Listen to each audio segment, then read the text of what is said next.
welcome to the complete corporate explainer animation course. In this course, we will learn how to create explainer videos in After Effects. These days, there is a huge demand of explainer videos due to a very high surge of video content consumption in last few years. And according to some marketing insights, video contents accounted for more than 80% of the total traffic all over the internet. And explainer videos holds a major share in that 80%. So knowing how to create explainer videos will not only help you in getting better job offers and high budget clients, but also will help you in staying relevant in this fast paced world. Throughout this course, we will learn the right techniques, the right process, and the right tools that you need to know to create a successful explainer video. And in this process, we will create this entire explainer video from start to finish.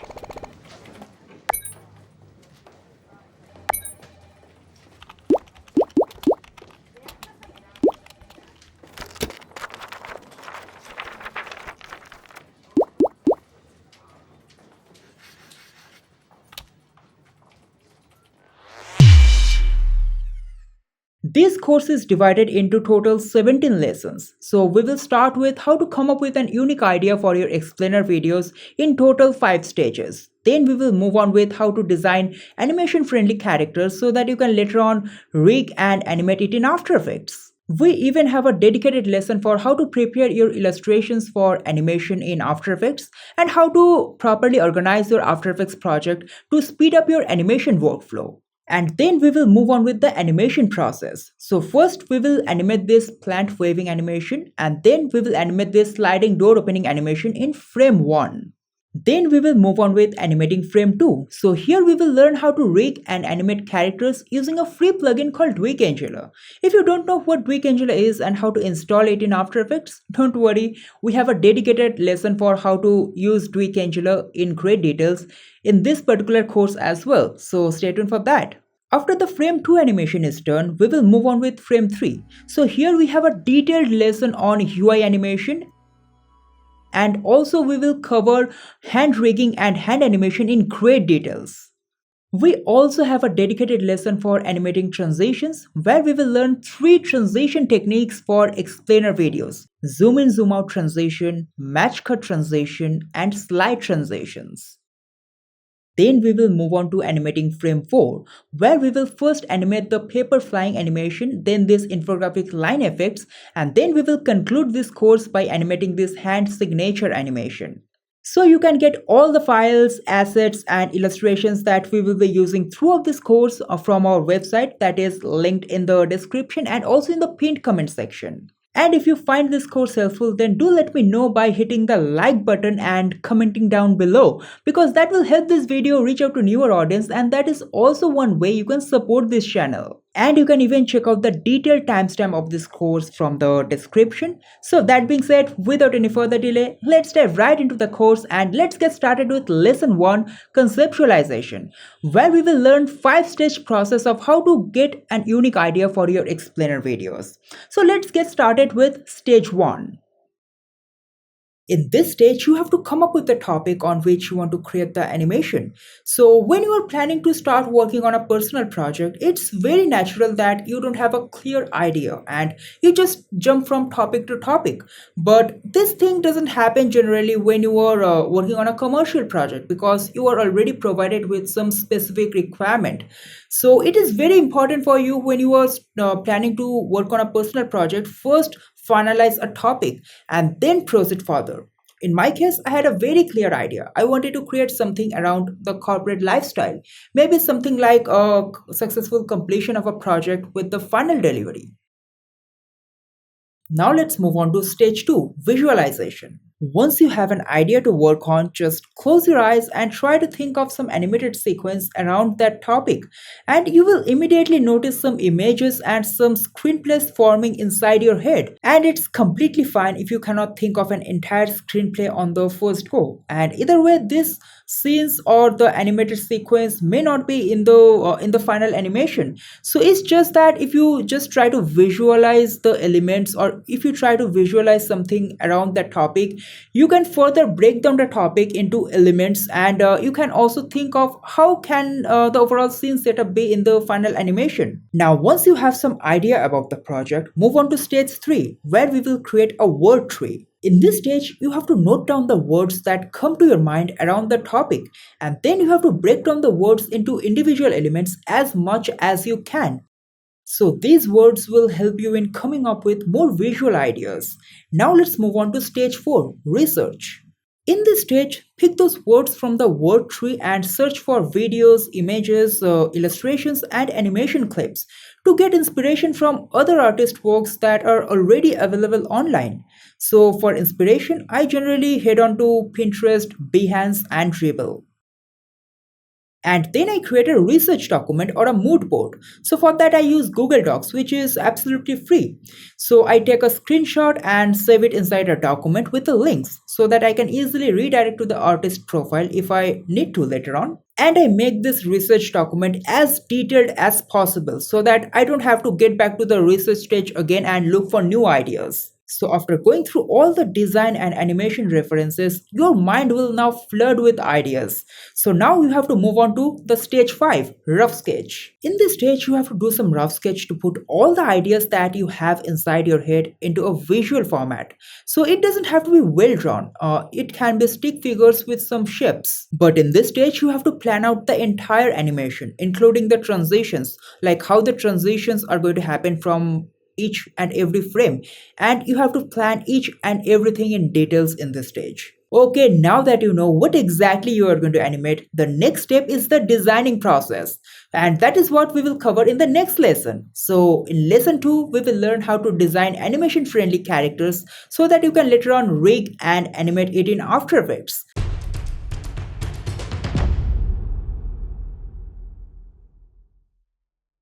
So before designing the character, there are a few things that you need to consider. Number one is your character's range of motion.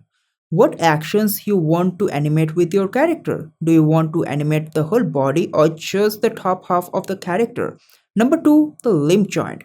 Do you want a rigid elbow or a rubber hose style elbow? Number three is design style. Do you want to have designs with the outline or without outline? If you want to have a design with the outline, then you need to make some tweaks in the designing process to make it more rigging friendly. So knowing these factors will help you in planning out your character's designing process and how much effort you need to put into your character design. In my case, I want a character in angled side view, and I should be able to animate the top half of the character with some hand and body movement.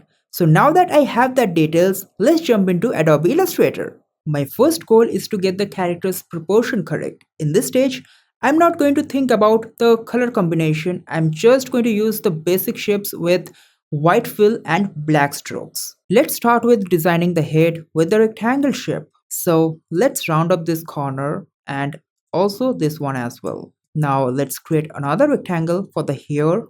So for the hair, I would like to distort the shape a little bit by selecting the anchor point with the direct selection tool and round up the corners. Now let's add a circle for the ear. Now let's add another rectangle shape for the neck, and let's distort the shape a little bit by selecting the anchor points with the direct selection tool. Now let's design the body of the character. So for that again I'm going to use the rectangle shape, and again let's distort the shape in shape of a V. And since we are just animating the top half of the character, so we don't really need to design much of the lower half. I'm just going to add a simple rectangle shape over here. Now let's add few more detailing over here for the neck, like adding a collar. For that I'm going to use the pen tool. Okay, now let's design the hands. So for that, first let's pick the pen tool and let's draw a shape path, and then cancel the fill, and let's increase the stroke width with rounded corner and rounded cap. And now let's readjust the arm layer a bit so that it properly fits with the body. And one more thing, wherever we have the joint, we have to make sure the overlaps are completely round. So here we have total three joints, one with the body and the shoulder, one with the arm and the forearm, and then one with the forearm and the hand. So we have to design the hand in such a way that the overlap should be completely rounded.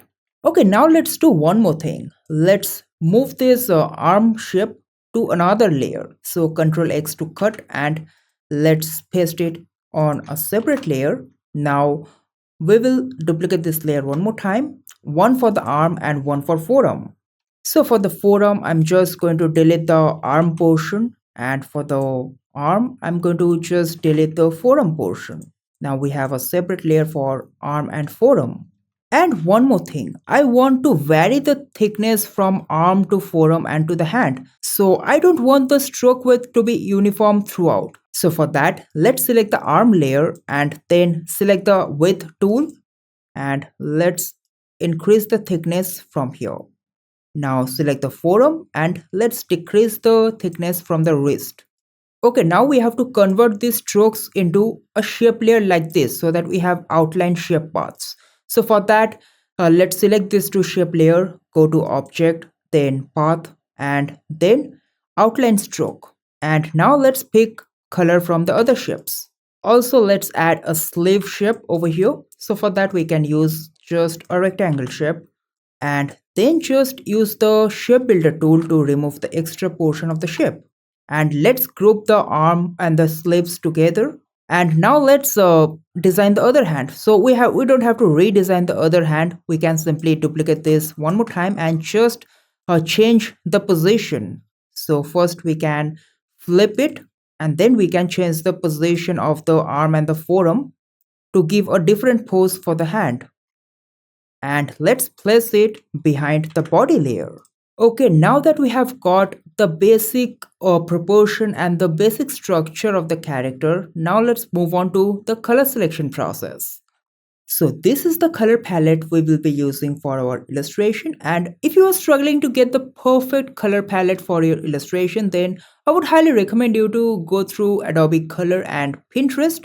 You can get a lot of different variety of color palettes over there for your illustrations. Okay, now let's move on to the design process. So let's select the face layer and let's pick the skin tone. And for the hair, let's pick this dark color. For the body, for the shirt, let's pick the yellow color. And we also have a darker tone for the skin here in the color palette. Okay, after picking the basic color palette, now let's start adding more detailing to our design. Now let's select the color over here. So here it's completely blending with the body. So let's do one more thing. So let's add a vector point over here, and let's select this too and delete. Now we will convert it into a stroke and cancel the fill. And let's add a darker shade of the color. I am also increasing the stroke width and changing the stroke profile. Okay, now let's add more detailing to the face by adding more facial elements. So let's start with adding a beard.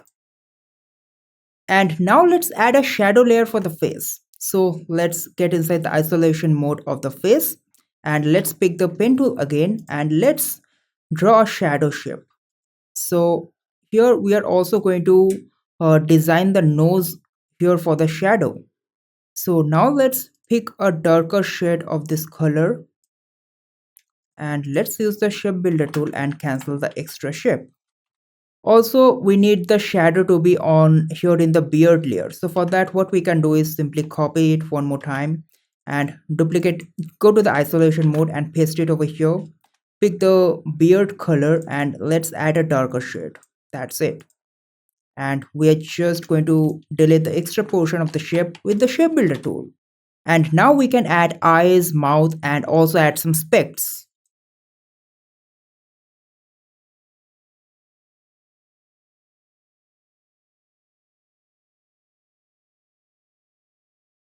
So now we can add even more detailing to the body, such as we can add a tie and add few more detailing to the illustration by adding some shades.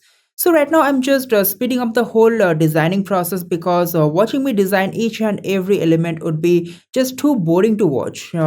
I'm just using the exact same technique that I've shown you while designing the character. And then I moved on with illustrating other characters, elements, and even other frames of this explainer video. And this is how the final frames of this explainer video looks like. So now that we have all the design frames for our explainer video, the next step is preparing our illustration files for animation in After Effects. So that is exactly what we will cover in the next lesson. So in lesson 3, we will learn how to prepare your illustrations for animation in After Effects.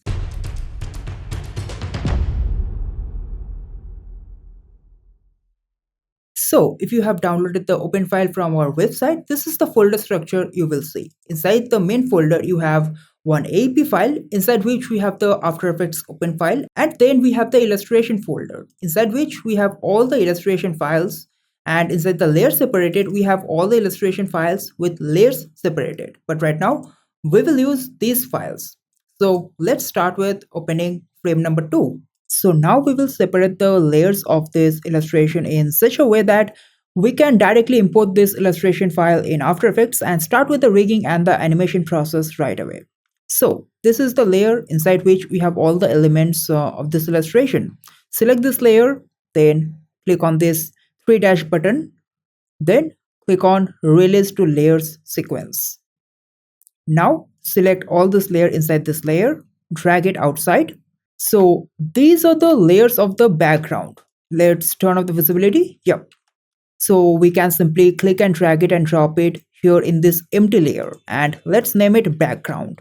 Now let's open this layer and let's select this layer inside this, and let's drag it and drop it outside, and let's delete this empty layer. Let's select this layer and let's again click on this three dash button, then again click on Release to Layers. Now let's select all these layers inside this group and click and drag it outside.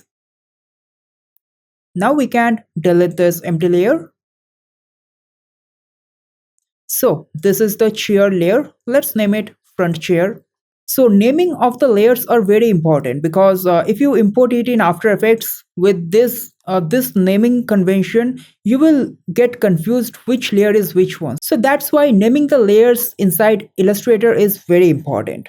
Now the next one is this laptop screen. Now I'm going to name it like LC for left character underscore laptop screen.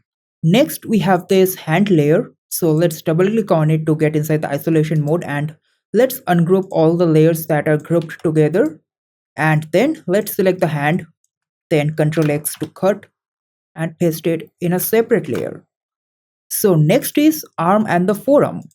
So let's select the arm and Ctrl X to cut and paste it in a separate layer by adding a new layer. Then the forearm. So let's rename this layer as LC underscore arm1.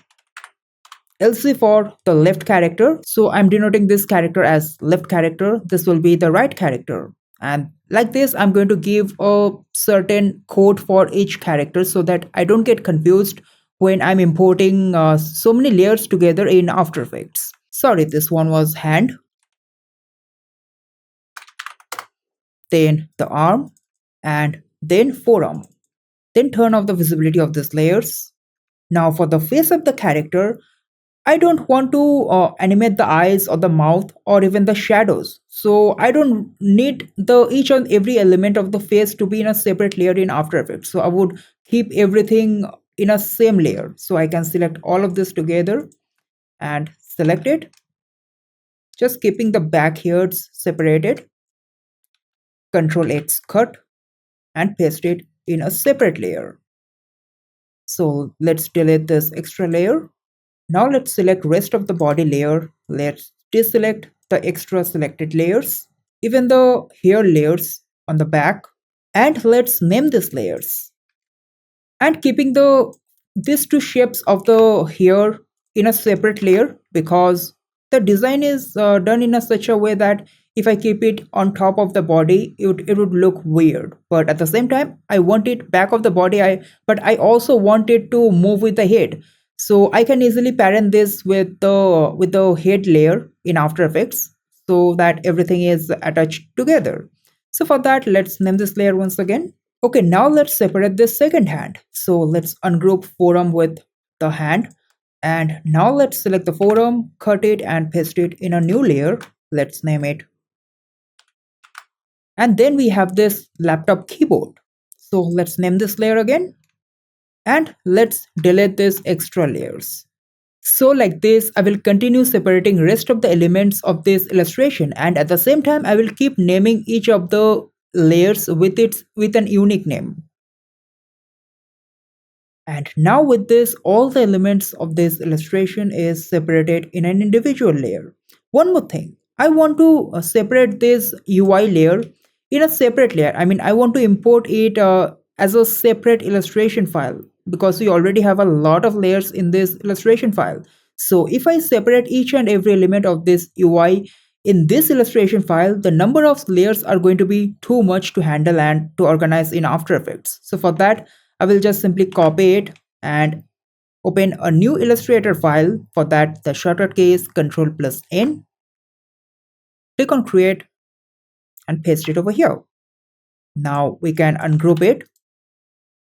And let's check if we have anything else grouped. Yeah, this one is. So let's ungroup this one.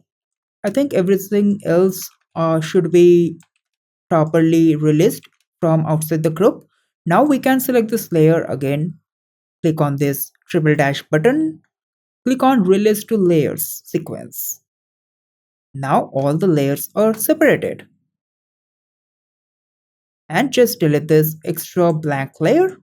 And that is it. You can save it to your destination and you are ready to import it directly in After Effects and start with the animation process. Okay, now these illustration files are completely ready for directly importing it in After Effects and starting with the rigging and the animation process right away. But before that, we already have a lot of layers inside a composition or inside each of the illustration. So if we start animation right away, we are going to get too confused by managing so many layers in a single composition. So for that, we have to properly learn how to manage a project file or an animation file before starting an animation so that you stay organized from the very start. So for that reason, we will learn how to set up your After Effects file for animation projects, especially for complicated or complex animation projects like this, so that you can stay organized from the very start and you mainly focus on the actual important thing that you need to work on rather than managing so many layers.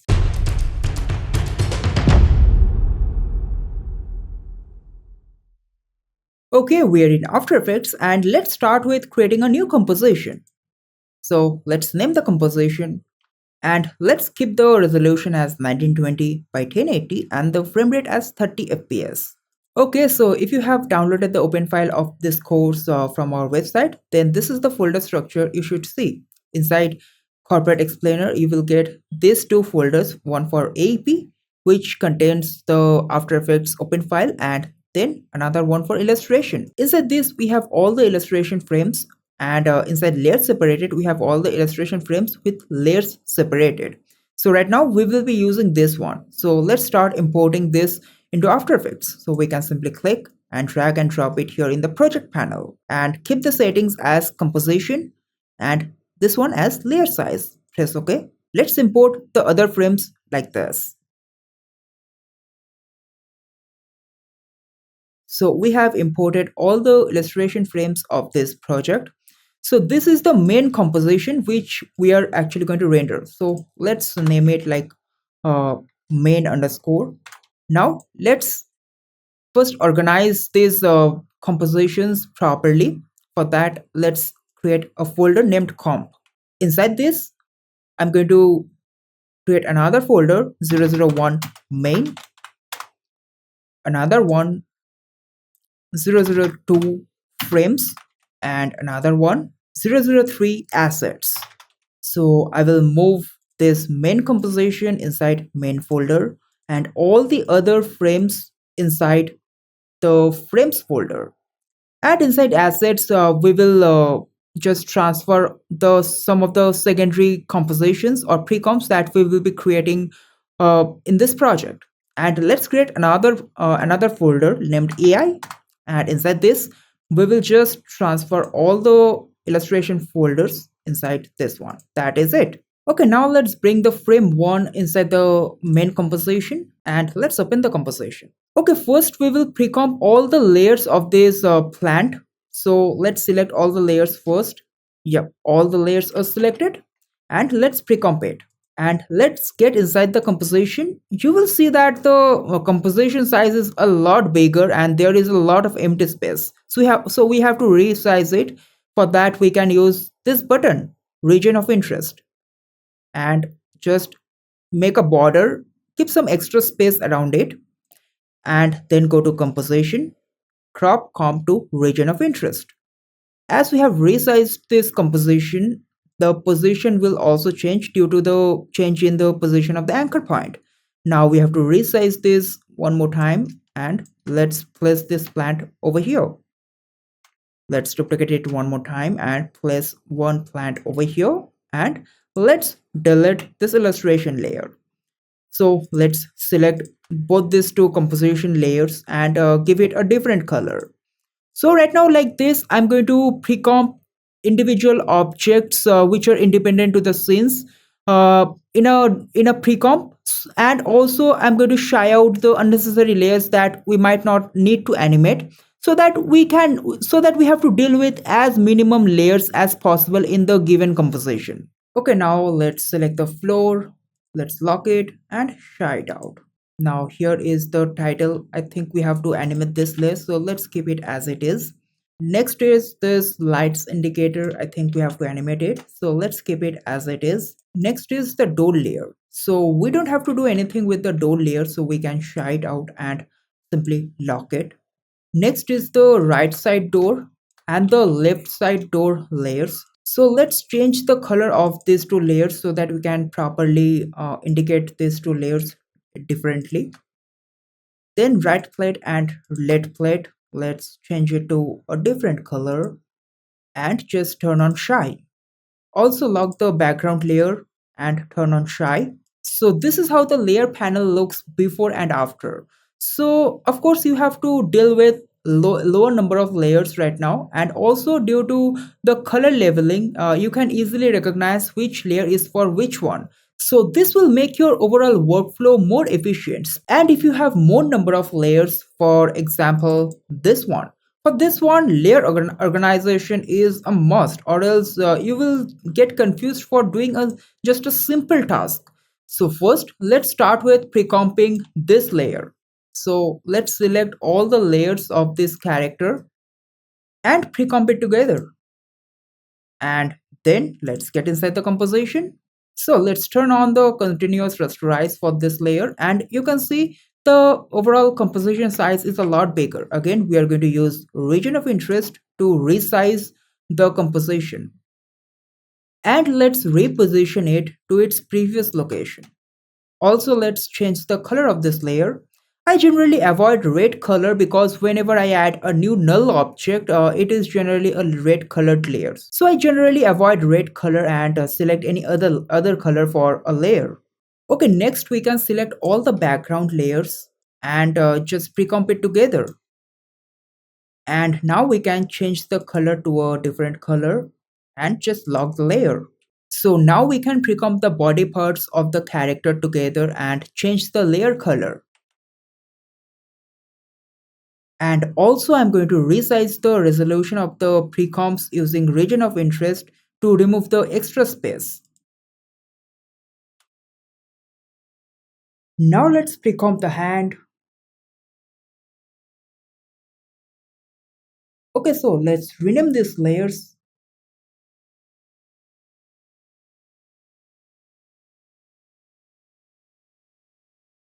And now let's select all the layers and use a different color level for these layers. So right now I have pre-comped the body parts of the character, such as the facial elements with the head and the body, and also rename few of the layers and also change the color leveling of the layers so that I can properly recognize the layers inside the timeline. So this is how the layer panel of this frame looks before and after. And also make sure to turn on the continuous rasterize for all the illustration layers so that your illustration doesn't get pixelated. And inside the frame 2, there are lots of other pre-comps that are added in this frame itself when I have added a new pre-comp inside the main compositions. So what I'm just going to do is select all the extra pre-comps and move it in the asset folder. That is it. So right now we can access all the frames of the illustrations from the frames folder here in the project panel. And in the similar way, I'm also going to manage the layers of the other rest of the frames.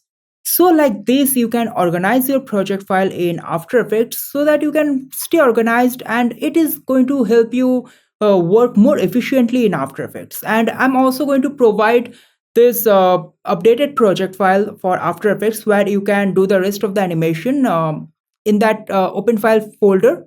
So once you download that open file, you will get this After Effects open file as well, where you can continue with the rest of the animation following the rest of the lessons.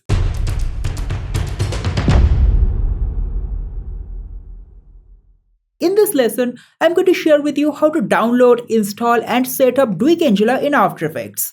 And before moving forward, do hit the like button and comment down below. That will help this video reach out to newer audience, and that is also one way you can support this channel. So without any further delay, let's get started. So go to a search engine and search for Duik Angela. And the first link you see of rxlaboratory.org, this is their official website. So visit this website, then scroll down and then click on download. Then again scroll down a bit. So from these two links you can visit the download page. And I would highly recommend, if you can afford, do donate to RX Laboratory because they are providing such a complex character rigging tool for absolutely free. But if you cannot afford at the moment, then click on this link and then again scroll down, and here you have the download button. So from here you can download the zip file of Duik Angela. So after downloading it, you will receive a zip file like this.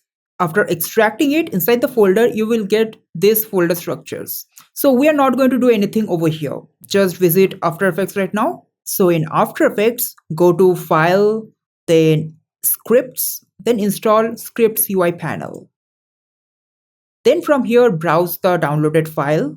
This is the downloaded folder. Inside this, you will get two different folders, Script and Tool. I will go inside Scripts, then inside Scripts UI panel.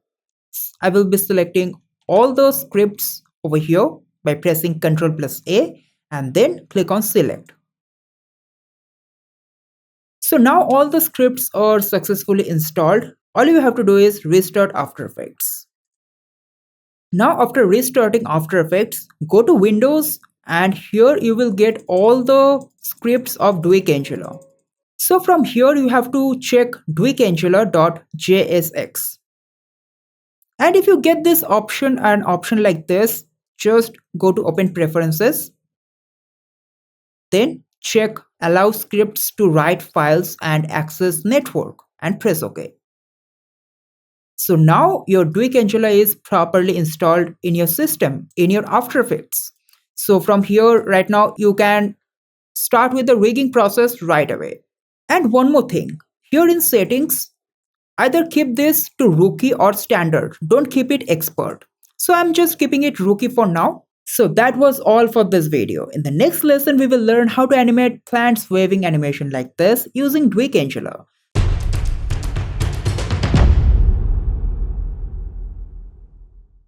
So if you have downloaded the open file from our website, you will also get an After Effects Word file. If you open that file, here in the project panel, this is the folder structure you will see.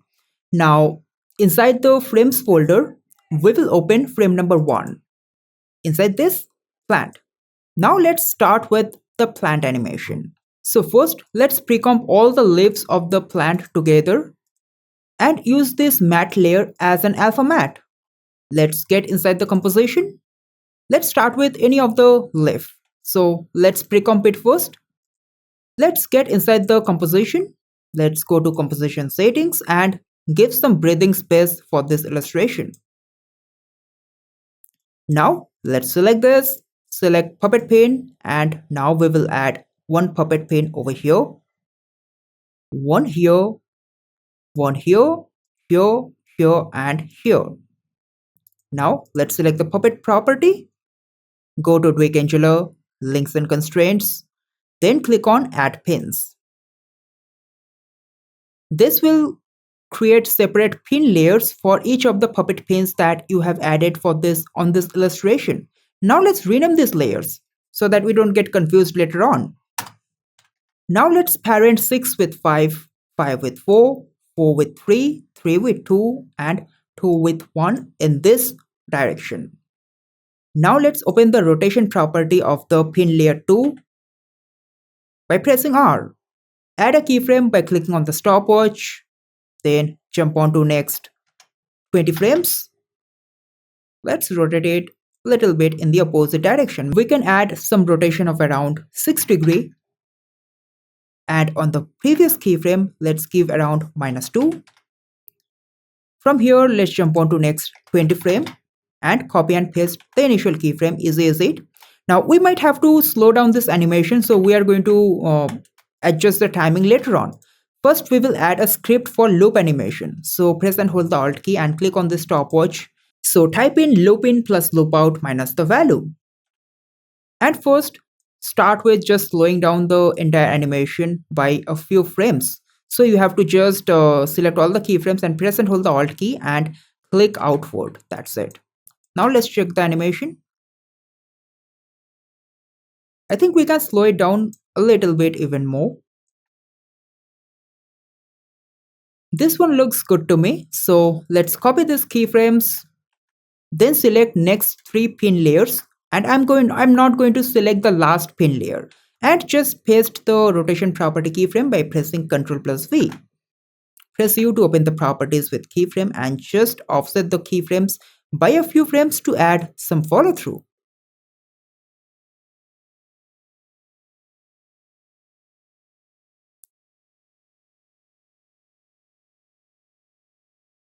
Now you can see just by few keyframes and an expression, we have created this entire waving animation. Now let's do the same for the other leaves. So let's select this leaf. I think the shapes are pretty much the same, so we can simply duplicate it, and let's solo this layer and just use this leaf for this one. So first we have to flip it horizontally, scale it down, and just rotate it a little bit. And then go to Effects and Presets panel and type in Hue and apply Hue Saturation. Then increase the lightness value and a little bit of saturation. Color looks pretty much the same, so we can delete this illustration layer. So we just got another different copy of the leaf just using few effects, and just offset the leaf layer so that everything doesn't animate together. Yeah, this one looks good. Okay, now let's select this leaf and let's pre-comp it. Let's get inside the pre-comp. Let's give some breathing space for this pre-comp. Alright, so let's add a puppet pin layer over here. One here, one here, here and here, and one here. So I will select the puppet property once more. Then go to links and constraints, click on add pins. This will create the pin layers. Then rename the pin layers and parent it in a chain like this. Then select the pin layer number 2 and then go to the previous leaf animation. I'm simply going to copy these keyframes from here and paste it over here. For all the pin layers, I'm just excluding the first and the last pin layer. Now let's select these pin layers and press U to open the properties with keyframes and just offset these layers. That's it.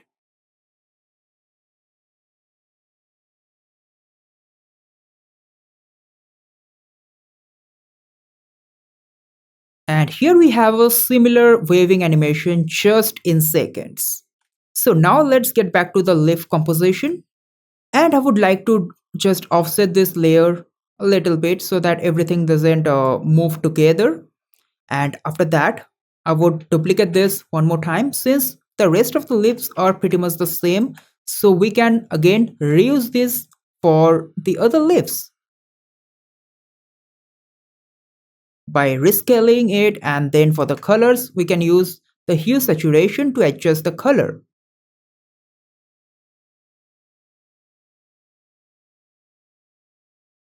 So once all the adjustments are done, just make sure that the layers are not exactly at the same time. It should have some few frames of offset so that everything is not animating together. So like this, you just offset it randomly by a few frames.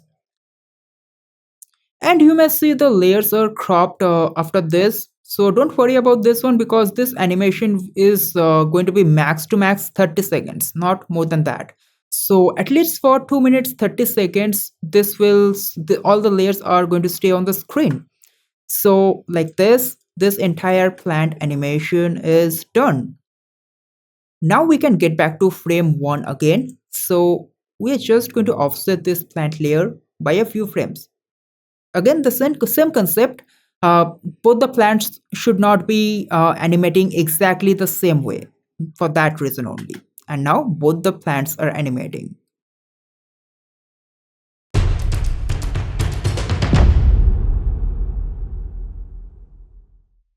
Okay, we are in After Effects.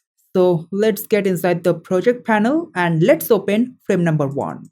Okay, so in frame number 1, first we're going to animate the light signals. But the problem is everything here in the illustration is in a single layer. So we would need each and every element of these light signals in a separate layer to animate the light bulbs. So for that, let's get inside Adobe Illustrator.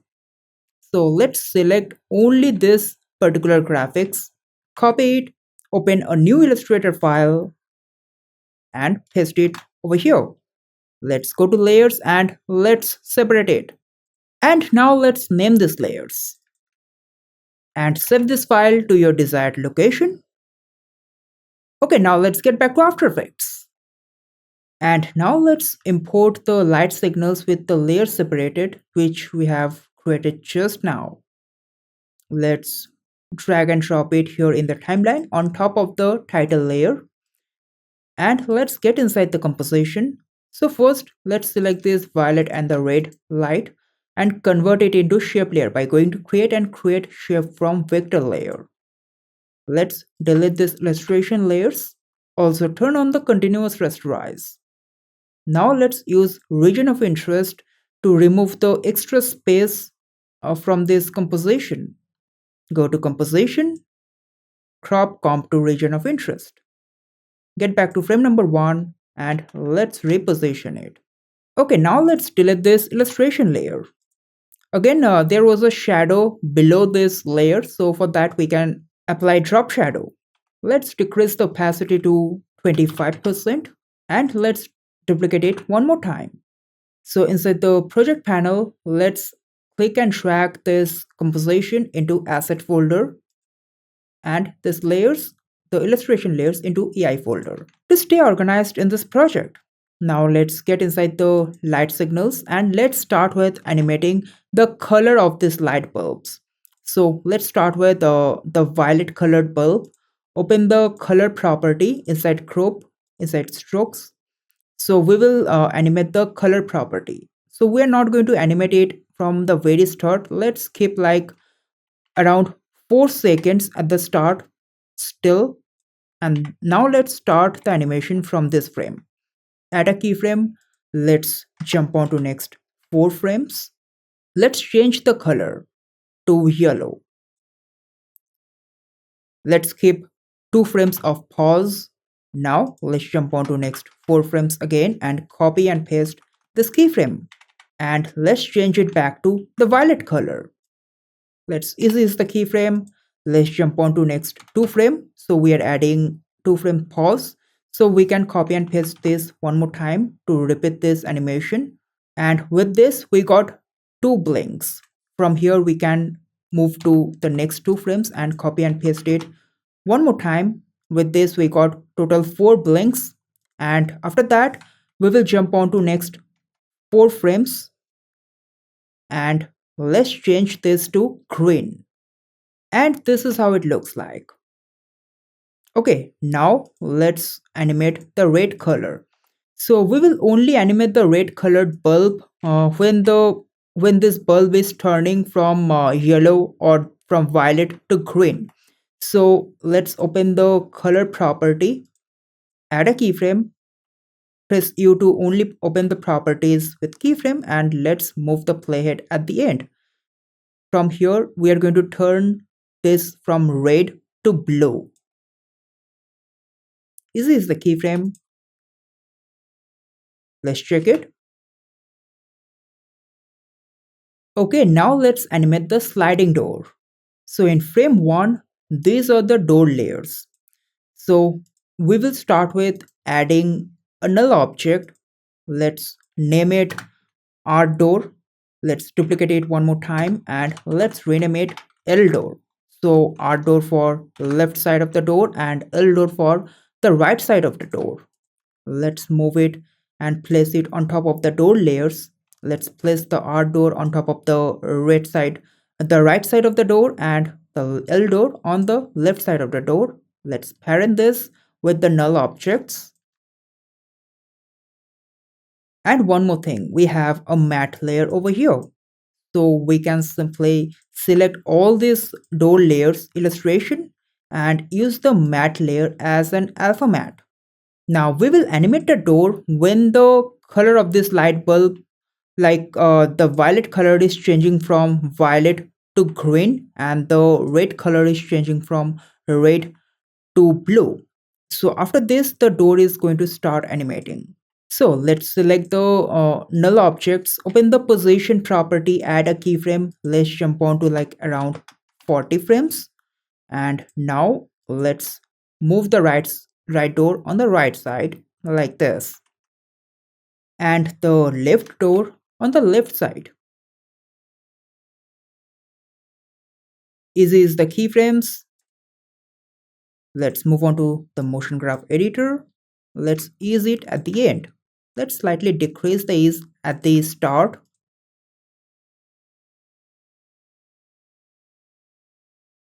And one more thing, when the door is opening, we have one side or the edge of the door, so it should be visible while the door is opening due to the perspective. So we will even animate this layer. Let's move the playhead at the start and let's select the door side layer of the right door and also of the left door. Open the position property, add a keyframe, and let's move the playhead at the end. And here we will move it in the opposite direction so that it gets exposed when the door is opening.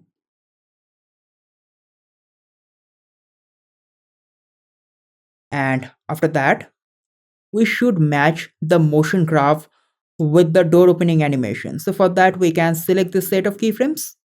Then we are using Ease Copy. It's a free plugin which you can use to copy and paste motion graphs from one set of keyframes to the other set of keyframes.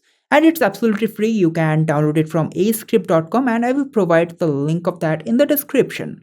So select the set of keyframes, go to Ease Copy, copy it, then select the other set of keyframes which you want to match with the keyframes motion graph.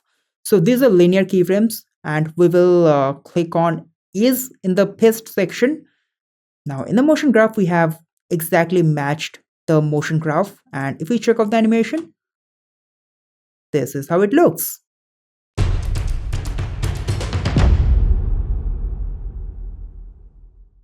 Hey there, my name is Suman and welcome to Purple Pie Studios. So this is the lesson 8 of the Corporate Explainer animation course, and in this lesson we will learn how to rig characters using Duik Angela. And if you have missed the previous lessons of this course, then you can check it out from the playlist link that is provided in the description. And you can get all the files, assets, and illustrations that we are using throughout the course from our website that is again linked in the description and also in the pinned comment section.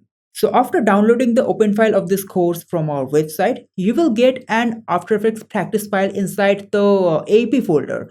So you can use this file to continue with the lessons. So all the imported files, even the pre-comps, everything is properly organized so that you can easily follow along with all the lessons of this course. So that being said, without any further delay, let's dive right into Adobe After Effects. So we're in After Effects and let's open the frame number 2 here in the project panel. Now let's start with rigging the main character, that means this character. So let's get inside the composition of this character. Now let's start with animating the hand. So let's select the hand layers and let's open the opacity property and let's decrease the opacity a little bit. And now here in Duik Angular, go to Bones, then click on Humanoid and let's click on Arms to create arm structures. Now we will use these arm structures and reposition it and place it on top of the arm layers, exactly at the overlaps. Okay, now let's parent this finger layer with the hand illustration layer, the hand with the hand structure layer or the bone layer, then the forearm with the forearm bone layer and the arm with the arm bone layer. Let's select these bone layers and then go to links and constraint here in Duik Angular and then click on auto rig. And this is the controller layer. So using this, we can easily animate this hand. Okay, now let's bring back the opacity to 100%. Let's select these structure layers. Let's turn on shy, turn off the visibility, lock it and turn on shy. So now let's rig the other hand using the similar process. So let's select the layers. Let's turn down the opacity to about 50%. Then go to Duik Angular, click on bones, then create arm structures. This time we're going to select all these structure layers of the hand and place it on top of the hand illustration layers. So let's solo the layers for a moment and reposition it to the exact overlaps. And now let's parent the fingers with the hand layer, forearm with the forearm bone layer and the arm with the arm bone layer. Let's select this bone layers and let's go to links and constraints, then click on auto rig. Now let's unsolo all the layers. So with this, the hand too is also rigged. Now we can bring back the opacity of these layers back to 100%. Now again, turn off the visibility of these layers and then turn on shy. Okay, now let's select the body layer and let's move the anchor point somewhere around here. Let's parent this with the lower body. Then let's parent neck with the body. For the neck, we can move the anchor point somewhere around here and the head with the neck. So for the head, we can move the anchor point somewhere around here. And also let's deactivate this shy button and let's select this two arm bone layers and parent it with the body layer. So now if we select the lower body layer and let's try to rotate it or move it a little bit, so you can see everything is moving together like a proper rig. So with this, the hand is also rigged. The body is also properly rigged. If we rotate the body, you can see we can have a little rotation. So we're not going to have a lot of range of movement with this character. So for that, this rig will work perfectly. Okay, now let's move on with rigging another character. So let's get back to frame number 2 and let's rig this one. So let's select all the layers of this character. I think the green color is for this character. So we can simply solo all the layers with the green layers leveling. Here we have it. Now let's turn down the opacity to about 50%. So you can easily notice, right? Just by properly leveling it and being well organized with the layers, the overall task is very easy. If you suppose would have not properly organized the layers, you'd have to just scroll down and find the layers, and it would have wasted a lot of time. So like this you can speed up your workflow significantly. So let's get back to Duik Angela, then Duik Bones, click on humanoid arms. So now we will reposition these arm structures and place it on the exact overlap of the arm layer. Let's select these layers and place it on top of the actual hand illustrations. So this is the arm. We will parent arm with the arm bone, the hand with the hand bone, and then the forearm with the forearm bone layer. And let's select these bone layers and go to links and constraints, then click on auto rake. Okay, so the controller of this layer is just too big. We can open the scale property and just scale it down to about 50% or maybe 30%. Yeah, this one, this rig works perfectly. Okay, now let's rig the other hand in the similar process. So again, go to Duik Angela, humanoid arm structures or arm bone layers, and let's select all these bone layers and place it on top of the illustration layer. Let's reposition the layers and place it on the exact overlaps. And now let's parent the hand with the hand layer, the forearm with the forearm layer, and then the arm with the arm layer, but the arm is below over here. Let's double click on this timeline to get to the full screen mode, and let's parent this layer with the arm bone layer. Again, let's double click to get back to the normal mode. Okay, now we will select these bone layers, then go to links and constraints, click on auto rig to rig it. Again, the size of the controller is just too big, so let's open the scale property and decrease it to 30%. So with this hand is also properly rigged. And now let's select the body layer of this character. So let's move the anchor point of this layer somewhere around here. Inside the body layer, let's select the head layer and let's move the anchor point somewhere around here.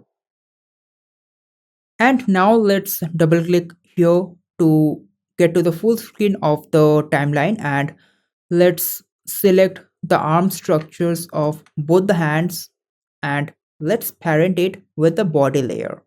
After that, we can select all the structure layers and turn off the visibility, and then also turn on shy for this layer. And now let's select all the layers and turn off solo. And now we can select these green layers specifically for the illustrations, and then we can bring back the opacity to 100%. Same with these two layers. Let's double click on this frame 2 again to get back to the normal mode. And now we have a nice clean rig without those structure layers visible. And following the exact similar process, we can animate the rest of the two characters of this frame. In the next lesson, we will be animating these characters like this.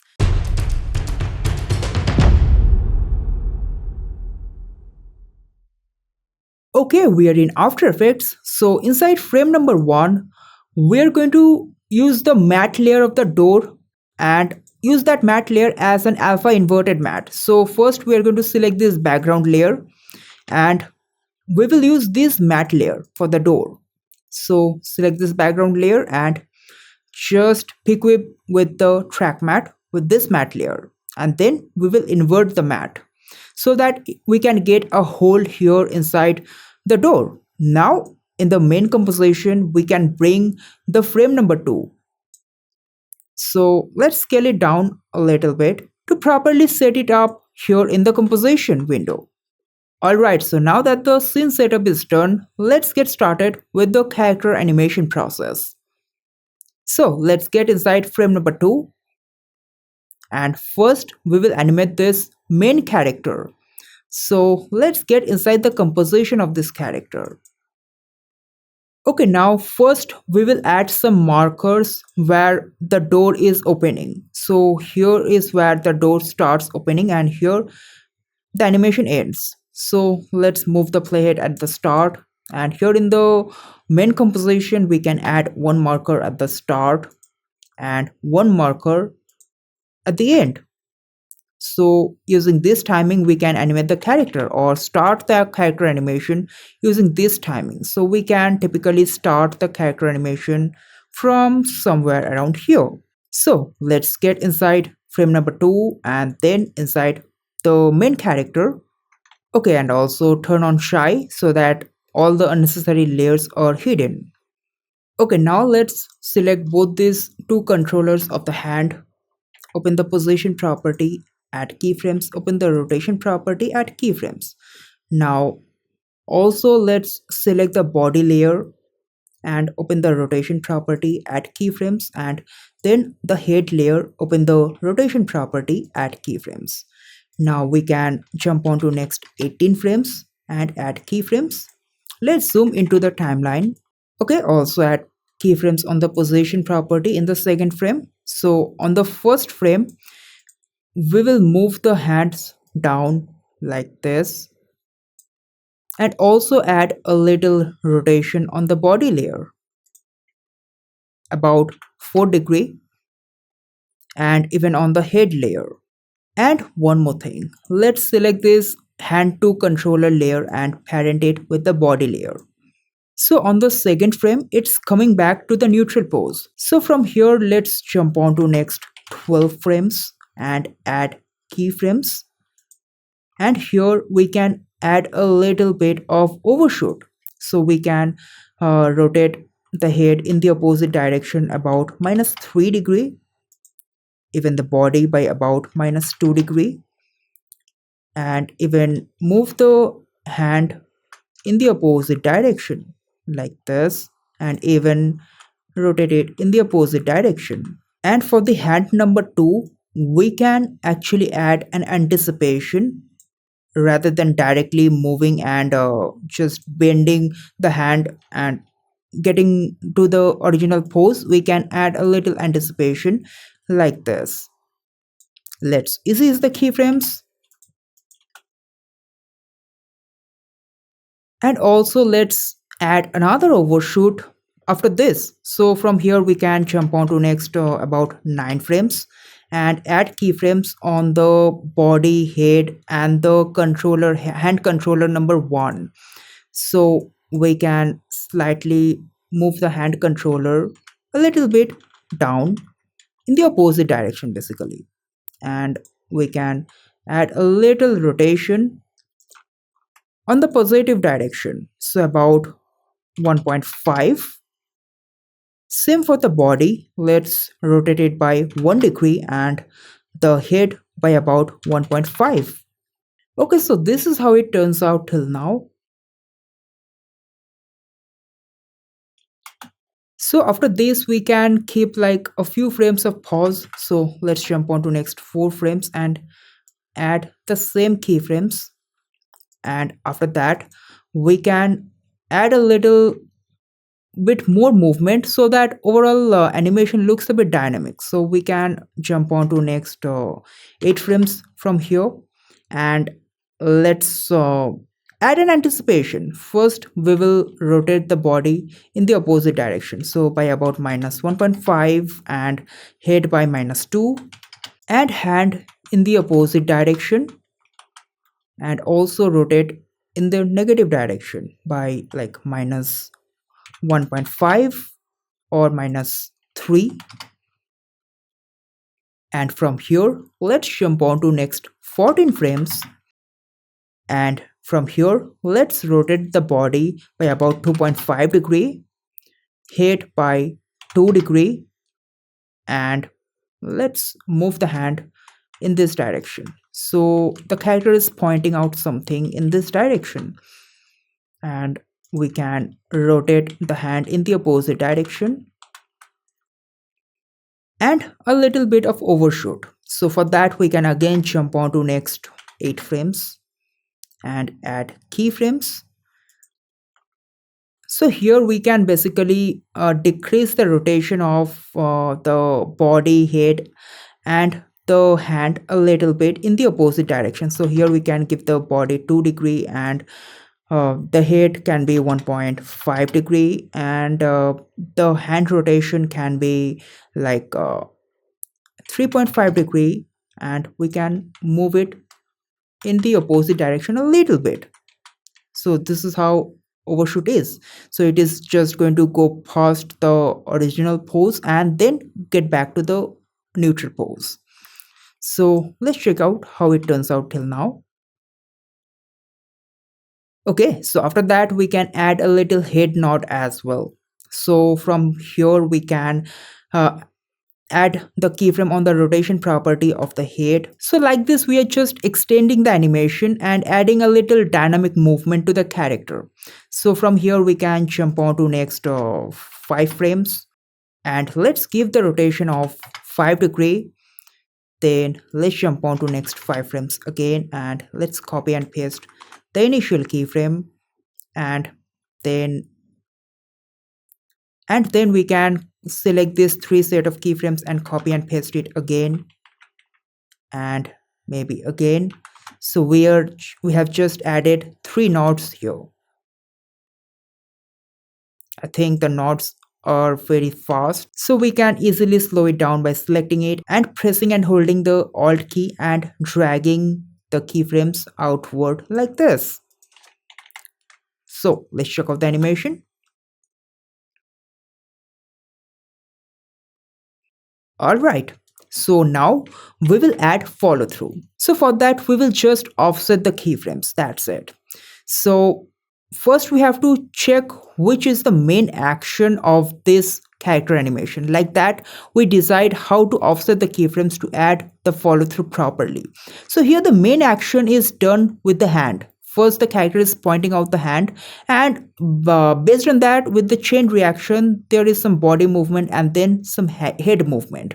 So the hand is actually going to guide the whole motion. So for that we can simply keep this animation as a reference. So we can offset the rotation property by 2 frames, then select these keyframes of the second hand, we can offset it again. Let's offset the rotation by a frame. Then from here we can offset the body layer, and after the body the head is following the body. So like this we have added the offset. So let's check out the animation now. You see, just by properly fixing which is the main action of the character and which are the body parts that are following the main action, based on that I have added the offset of the keyframes, and this is how it has already added a nice follow through in this character animation. Okay, now let's animate character number 2. So let's get inside frame number 2. So here I have shied out few illustration layers like the hand and the forearm layers of all the characters, because we don't need to work with those layers anymore. We only need the controller layer, and to animate the body we just need the body layer of the character. That's it. So let's start with animating this character. So for this character we are going to add a loop animation. So we will just animate a simple typing animation. So let's open the position property, add keyframes, open the rotation property, add keyframes. Now from here let's jump on to next 4 frames, and let's move the hand a little bit above and a little rotation also, and then again jump on to next 4 frames and copy and paste the initial keyframe. Easy is it. Let's copy and paste it one more time. From here let's add a pause of 2 frames or 3 frames, and then we can simply copy and paste these keyframes like few more times, and then again we can add a pause. So let's check out the animation.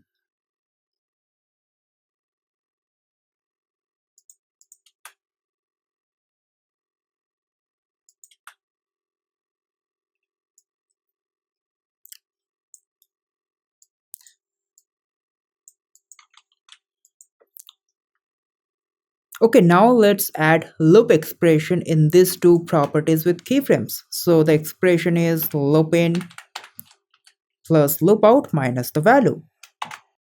Copy this expression and paste it on the position property as well. And again, we can offset it by a frame or two to add a little offset, to add a little follow through. Okay, now we can copy this all these keyframes and paste it on the other hand's controller layer. But we are just going to select the position property and shift it in the original position where it was before.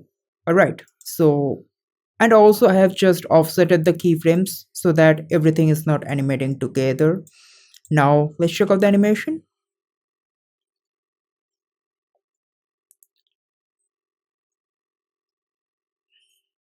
Now you can see it has added a nice typing animation in a loop. Okay, now we can add a little rotation for the head of this character. So let's select the body layer and let's get inside the composition.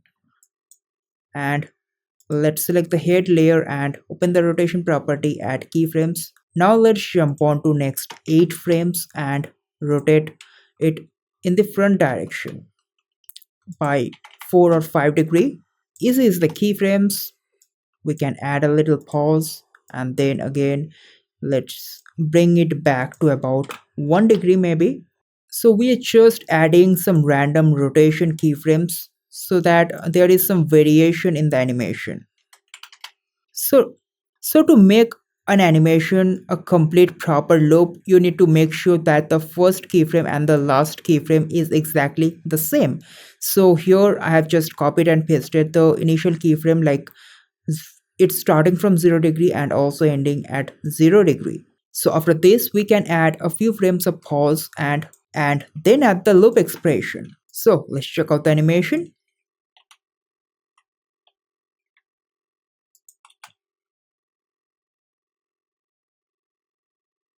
Alright, so it's looking nice. And in the similar way, you can animate the red shirt character. So now let's move on with animating the character number 3. Okay, so we are animating this character. So first we will animate some typing animation with this hand controller. So we will start the animation from somewhere around here where the door is starting to open up. Okay, now let's select this controller and let's animate only this hand. Since this hand is actually hidden behind the laptop layer, we don't really need to animate that layer. So let's open the position property at keyframe, open the rotation property at keyframe. Then let's jump on to next 5 frames. Let's move it above a little bit.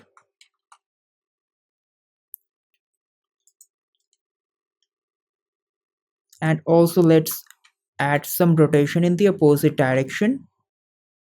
Now let's jump on to next 5 frames again and copy and paste the initial keyframes. Easy is the keyframes. Copy and paste this 3 set of keyframes again. So we have added 2 typing effect.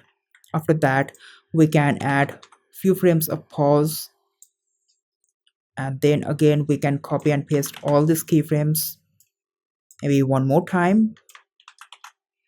So this is how it turns out till now. So after this, we will move this hand above and hit and enter on the laptop. And like that, we will even use the match cut concept to transition to the next frame. Of course, we will learn more about this in the lesson where we are learning about how to animate transition for explainer videos, where we will learn a lot of different techniques for transitions. So right now we will just animate this hand such a way that it should look like the character is hitting the enter button on the laptop. So let's add few frames of pause. Now from here let's jump on to next 8 frames and here we are adding an anticipation. Okay, let's move the keyframe by a few more frames and let's rotate it in the opposite direction, and we are just moving the hand above so that it's properly visible. And then we will jump on to next 8 frames and copy and paste the initial keyframe. Let's check it out now.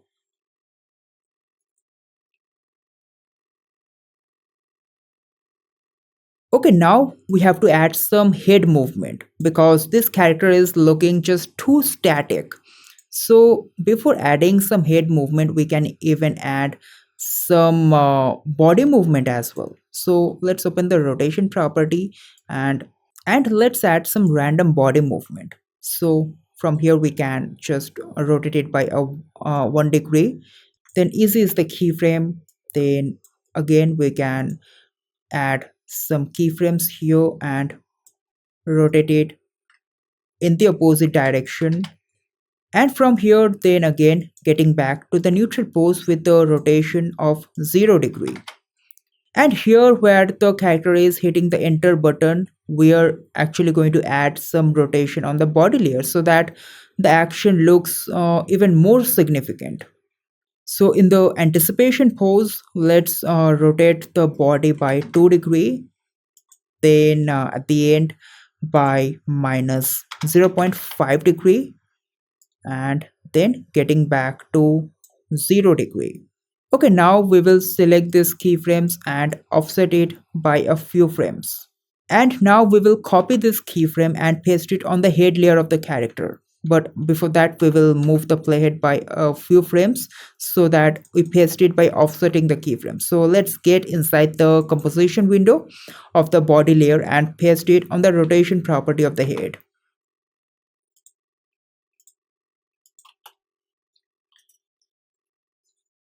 Alright, so that was all for this video, and in the next lesson we will learn how to animate this UI pop-up in the background of this character frame.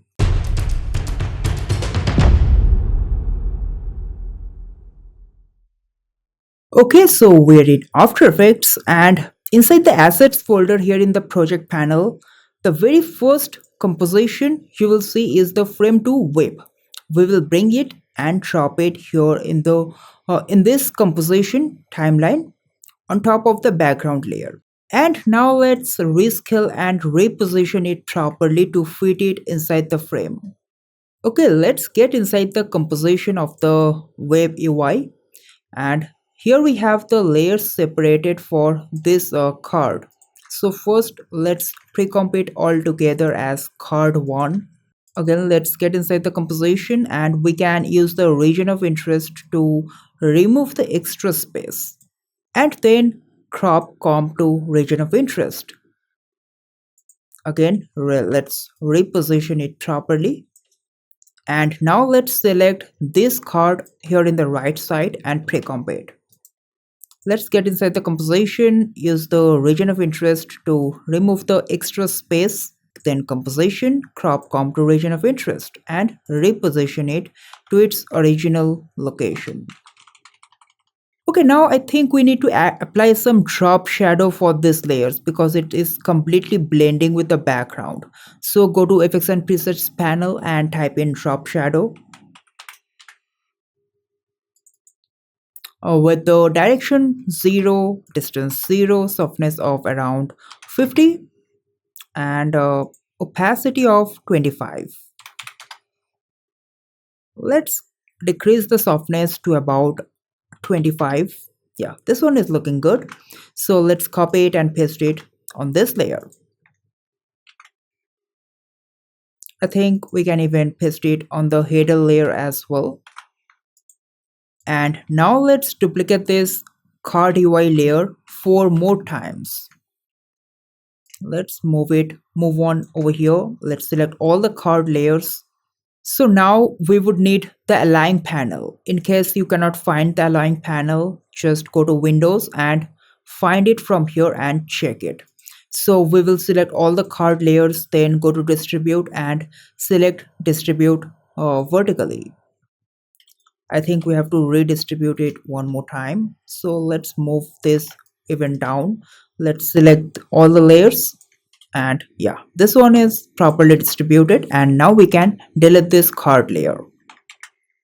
And now let's select all the card composition layers and use the background layer as an alpha matte and also turn on the visibility.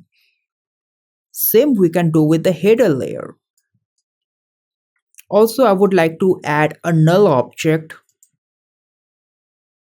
then place it over here and place it on top of the card. Let's name it card and parent all the card compositions with this so that we can also animate a scroll animation like this.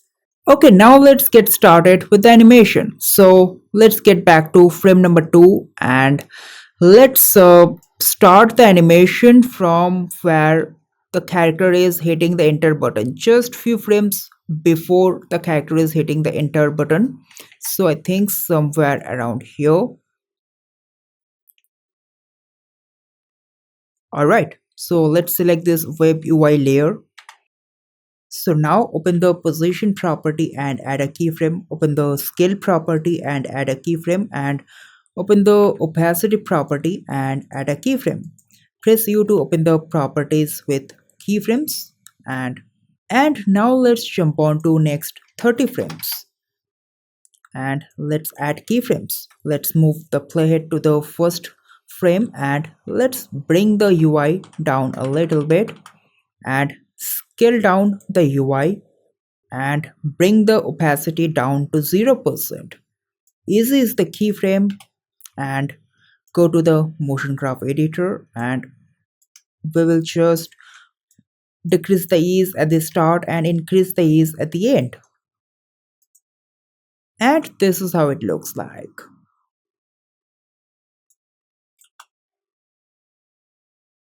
So from here, when the UI has started appearing a little bit, we will start animating the inside elements of the UI. So let's start with animating the header. Let's open the position property, add a keyframe. Let's jump on to next about 25 frames and add a keyframe. Now at the start, we will just move the header outside. That's it. This is the keyframe and move to the motion graph editor and ease at the end.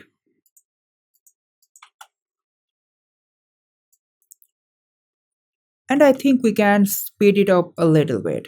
So this one looks good. So after the header is starting to appear, we can even make the slider, this slider appear as well. So for that, let's select these two slider layers and convert it into a shape layer. Go to create shape from vector layer and delete this illustration layers. And when you create shapes from illustration layers, you sometimes end up creating these groups or merge paths, which is basically taking the whole uh, space of the composition. You can easily remove it by selecting the pen tool and then select one of the edge and then use the normal selection tool to select the entire vertex and just delete it. That's it. Same we can do with the other layer. So for this layer, let's open the shape path property, add keyframe. For this one also, let's open the shape path property, add keyframe. Press U to open the property with keyframe. Let's jump on to next 20 frame and add keyframe. At the start, we will just select the path property and just scale it down like this. That's it. Same thing we will do with the other layer. Now is this the keyframe and just go to the motion graph editor, decrease the ease at the end and increase the ease at the start like this. And also I would like to offset the slider from the slider background like this. So this is how it's going to turn out. And also I would like to trim the layer from the start for both the slider layers.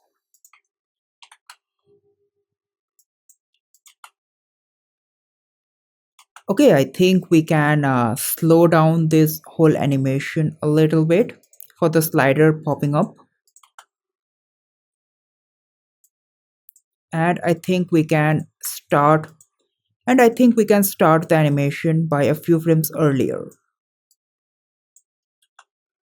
Yeah, this one is looking better. So after the slider starts appearing, we can also make these cards start appearing as well. So let's start the layer start from here, and then open the position property, add keyframe, then open the opacity property and add keyframe. Also let's open the scale property and add keyframe. Let's jump on to next 30 frames and press U to open the properties with keyframes, and just add keyframes on all these properties. At the start, we will move all the layers down by a few pixels, then scale it down also, and then decrease the opacity to 0 degree. Also, let's decrease the scale to about 70%. Now, easy is all the keyframes. Then go to the motion graph editor, decrease the ease at the start and increase the ease at the end like this.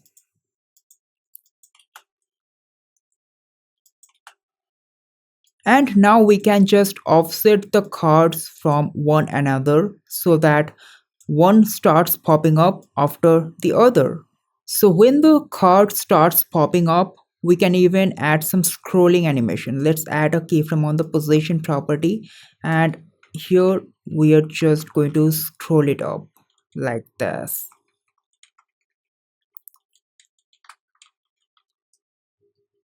And easy is the keyframe. Go to the motion graph editor and pull the bezier handle at the end. Now when the cards are scrolling, of course this scroll bar will also move, right? So for that we're also going to add a keyframe on the position property and a keyframe at the end, and here we will move the scroll bar down like this.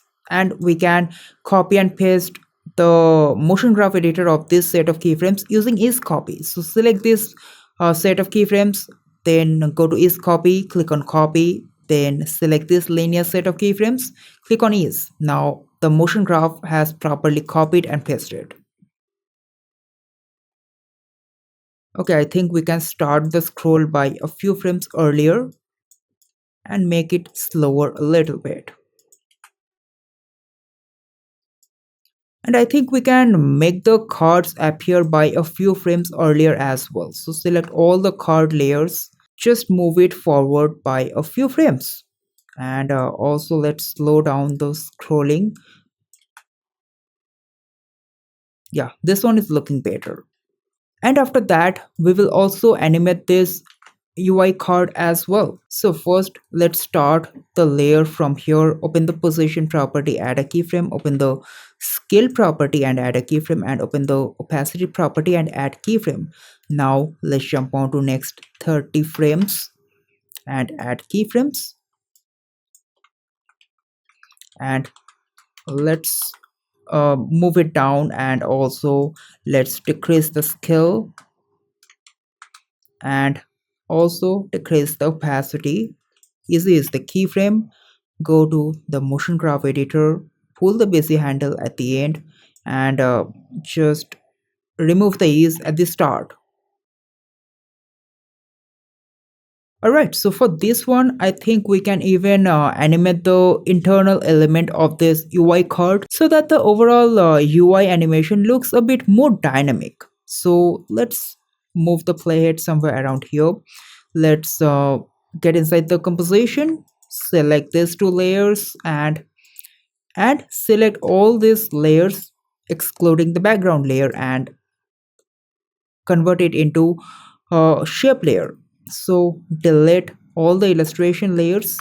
Again, some unnecessary merge paths or grouping has happened while creating it into a shape layer. So we can again use the pen tool, then select the vertices like this and just delete it. So simply remove this extra merge paths and the group layers that are created.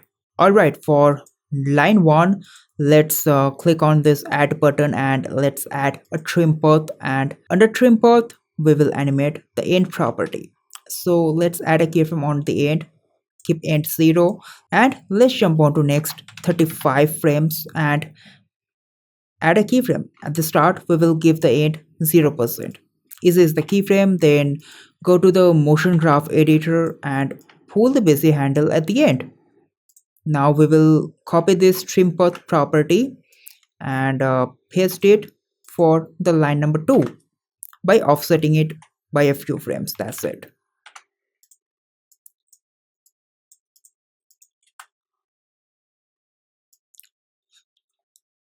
And then we can open the shape path property of these buttons, add a keyframe. Let's jump on to next 35 frames, add keyframe, and at the start we can just scale it down just in the x-axis like this. So easy is the keyframe, then move on to the motion graph editor and decrease the ease at the start and increase the ease at the end. Then we will copy this set of keyframes using ease copy. Okay, now we will trim this layer from the start, from where the keyframe animation is starting. And after that we can duplicate this few more times and duplicate it for the other two button layers so that we don't have to animate it two more times, and just reposition it to its original location and just delete these two button layers and just offset it by a few frames. So let's check out the animation from this frame.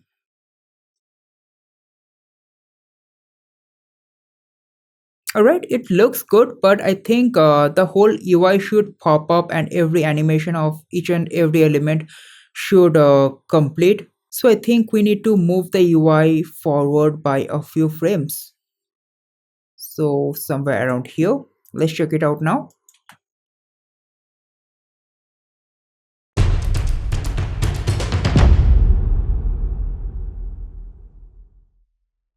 In this lesson, we will learn how to animate this web UI inside the laptop screen, all in After Effects. Without any further delay, let's dive right into Adobe After Effects and let's get started with the project setup. So we will start from where we have left in the last lesson.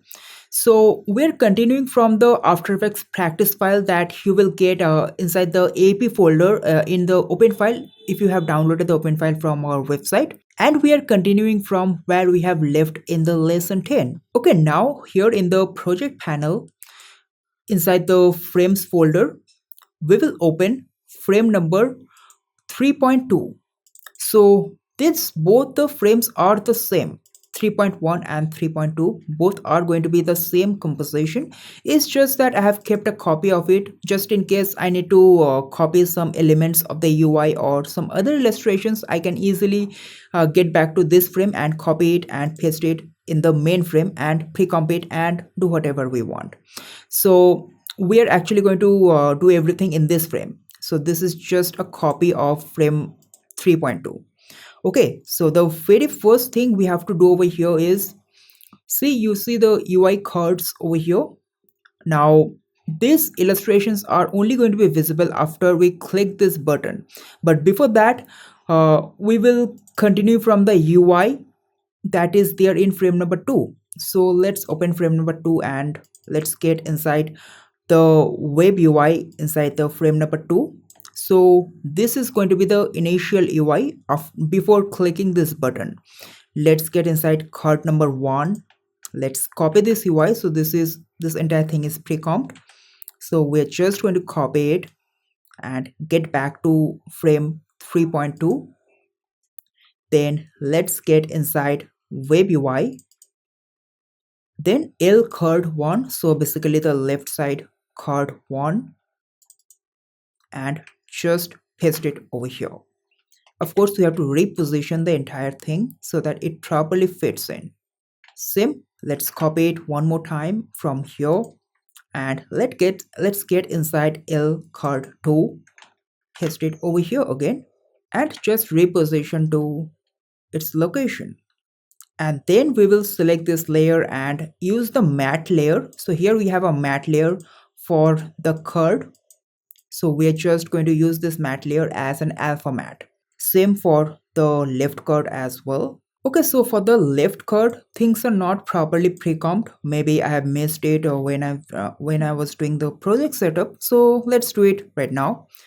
It's pretty simple. We just have to select all the secondary UIs that we have here in card number 1. Only this portion, not these buttons. We are just going to select all of it and then pre-comp it and name it LC UI1, and then we can create a rectangle shape for the mat, just making sure the shape of the mat and the shape of the card edges are properly overlapping. So we will just select this UI layer and the card lines and use the mat layer as an alpha mat. That's it. Okay, now let's close all the extra opened precoms here in the timeline. And now let's move on with animating the cursor. Now again from frame number 3.2, get inside Web UI, and this is the cursor layer. So make sure the anchor point is somewhere at the tip of the cursor, and we will start the animation of the cursor from like 1 second. I'm just leaving few frames at the start so that we can add some animation at the start. So let's give it like 2 seconds, two extra frames at the start of the animation of the cursor. So let's move the cursor over here, and now we will animate a click. So open the scale property and add a keyframe, then jump on to next 5 frame, scale it down to about 65%, then keep 2 frames of pause, then jump on to next 7 frames, and now here we will scale it up to about 102, and then let's jump on to next 5 frames and let's get it back to 100%. So what we have done is we have added a little bit of overshoot. Let's easy is the keyframes and check out the click. Okay, for the click, what we can do is we can add some impact. For that, we can just remove the ease at this particular area and select these 2 keyframes and increase the ease on these 2 keyframes, so that we can add that snappy movement. This one looks even better. Okay, so from this frame, let's jump on to next 2 frames, open the position property and add a keyframe. So right now we will move the cursor from this button to this button and then add the click. So let's jump on to next around 30 frames and just move it over here. Then easy is the keyframes. Also, let's press U to open the properties with keyframe, and also we will make the motion path curved, not straight like this. I mean, generally it happens like this, but if we make the overall motion path curved, it actually looks better, and it would also help the audience to properly follow the cursor in the animation. So we will just bring the bezier handles by using the convert vertex tool. The shortcut key is press and hold the control key plus the alt key and click and drag. And let's select these 2 set of keyframes, go to the motion graph editor and pull the bezier handle at the start. And after that, we will add a keyframe on the rotation property. So somewhere around here, we will rotate the cursor like this. Somewhere around here, we will rotate it in the opposite direction like this, and then at the end we are just going to have a full 360-degree of rotation. That means a one complete cycle. Let's easy is the keyframe of the rotation property, and also let's select this in between keyframes and convert it into rowing keyframe. So for that, press and hold the control key plus the alt key and double click on it. Let's check out the animation. Okay, now let's open the rotation property and add a keyframe at the start. After that, let's move the playhead at the end, and we are just going to give a one complete rotation. So now we will copy the motion graph from this to set of keyframes using is copy. Go to is copy, copy it, then select this to set of linear keyframes. Then go to is copy again in the paste section, click on is. And one more thing, I would like to make the curvature a bit bigger, somewhat like this. I mean, it should cover more area when it's moving from this button to this button, and in between, if you want, you can even add another keyframe like this to make the overall curve smooth. And also make sure the in between keyframe is a roving keyframe. That means there is no acceleration or deacceleration here in this keyframe. So for that, just press and hold the control key plus the alt key in the keyboard and click on it 2 times, not double click on it, just click on it 2 times with a little bit pause in between 2 clicks. And also, I think we can add some in between rotation keyframes to properly hover the cursor in that particular motion path so that it properly aligns with the motion path. And select this in between keyframes and convert it into roving keyframes again. And after the cursor reaches over here, we are also going to add another click. So we don't have to animate it one more time. Let's give one frame pause and we can simply copy and paste this set of keyframes from the scale property. And here we have another click. Okay, now we will move this cursor from this button to this section of the UI and we will follow a curved path like this. So let's add a keyframe on the position property and a keyframe on the rotation property. And in this action, we will take some time. I mean, the motion should be a bit slow, not too fast. So we can give like around 2 seconds in between. Like this is 4 second. We are at 4 second. We can jump on to the 6th second. And let's select the cursor and move the cursor over here. One more thing, when you are adding a pause in the position property, you can see some weird thing is happening uh, here in the pause area. That happens when you are making the motion path curved. So the best way to solve this problem is just split it over here. So to split the layer, the shortcut key is Ctrl plus Shift plus D. Now we can select this cursor and just delete the position keyframes from here. And after this, the animation of the cursor starts from here. So let's press U to open all the properties with keyframes and let's continue our animation from this layer. So let's move the playhead at the end and here is where the cursor should be, somewhere around here. And also let's delete this extra keyframes. Anyway, we don't need it because the layer is starting from here. And now we will make this motion path curved using what? Using the convert vertex tool. Again, the convert vertex tool, you can get it from here, but you don't have to navigate it directly from here. You can use the shortcut key Control plus the Alt key and just bring the cursor here at the position of the keyframe and just click and drag. A bezier handle like this will pop up and you have to just move the bezier handle and try to make the curvature as smooth as possible.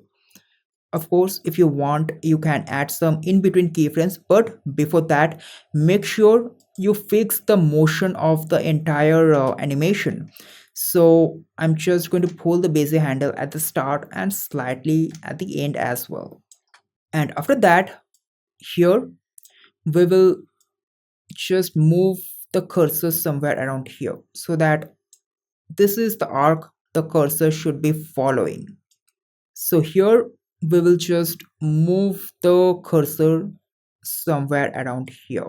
So this is what the path should follow, and I think here we can make the motion path even more smooth. I think it is looking good now.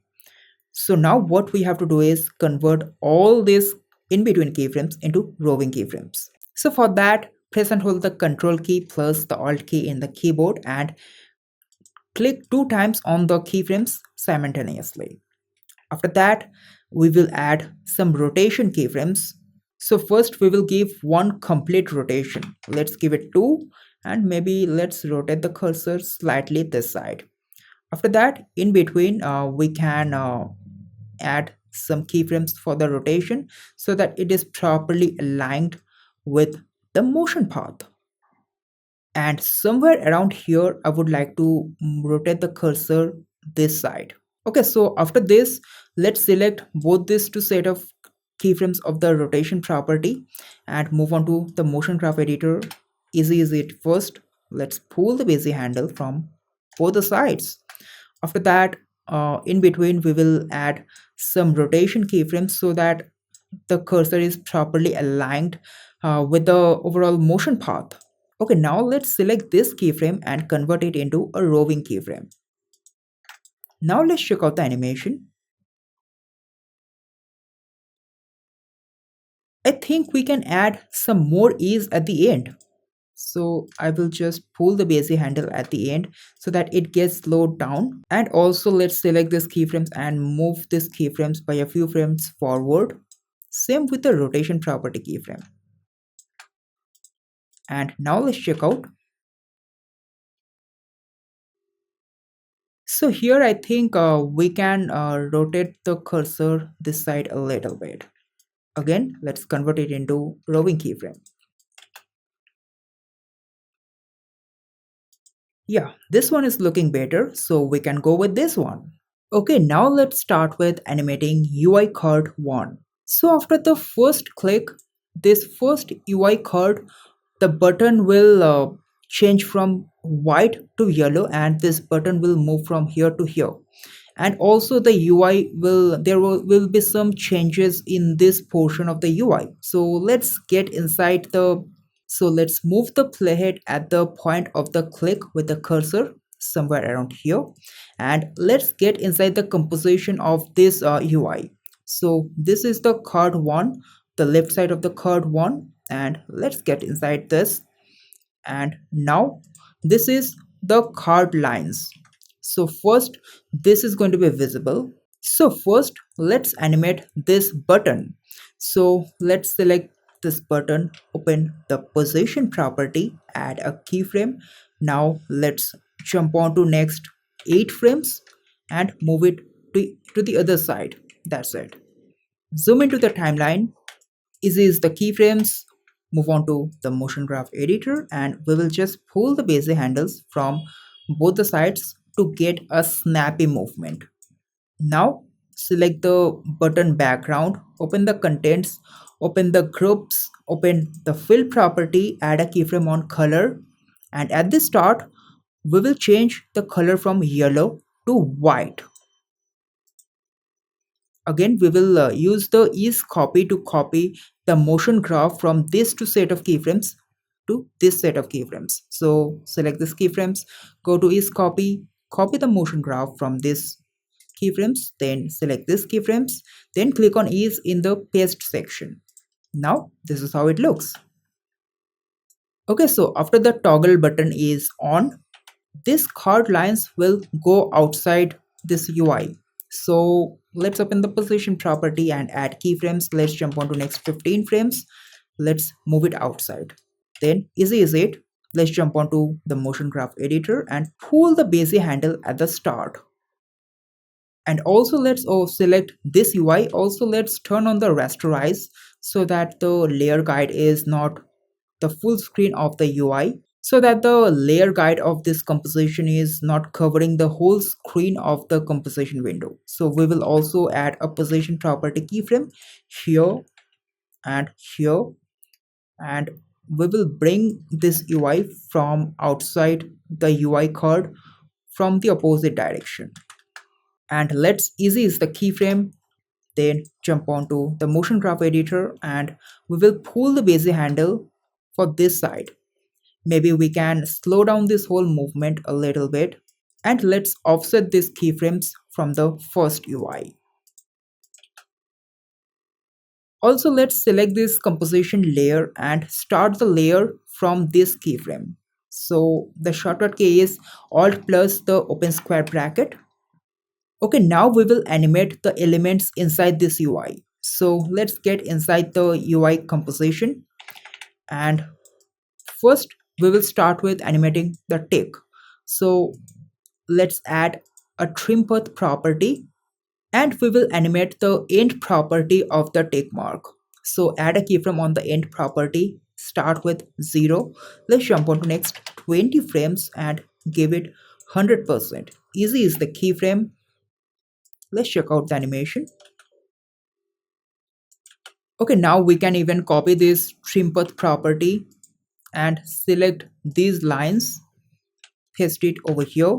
Just simply Ctrl V to paste it, and open the tick mark as well.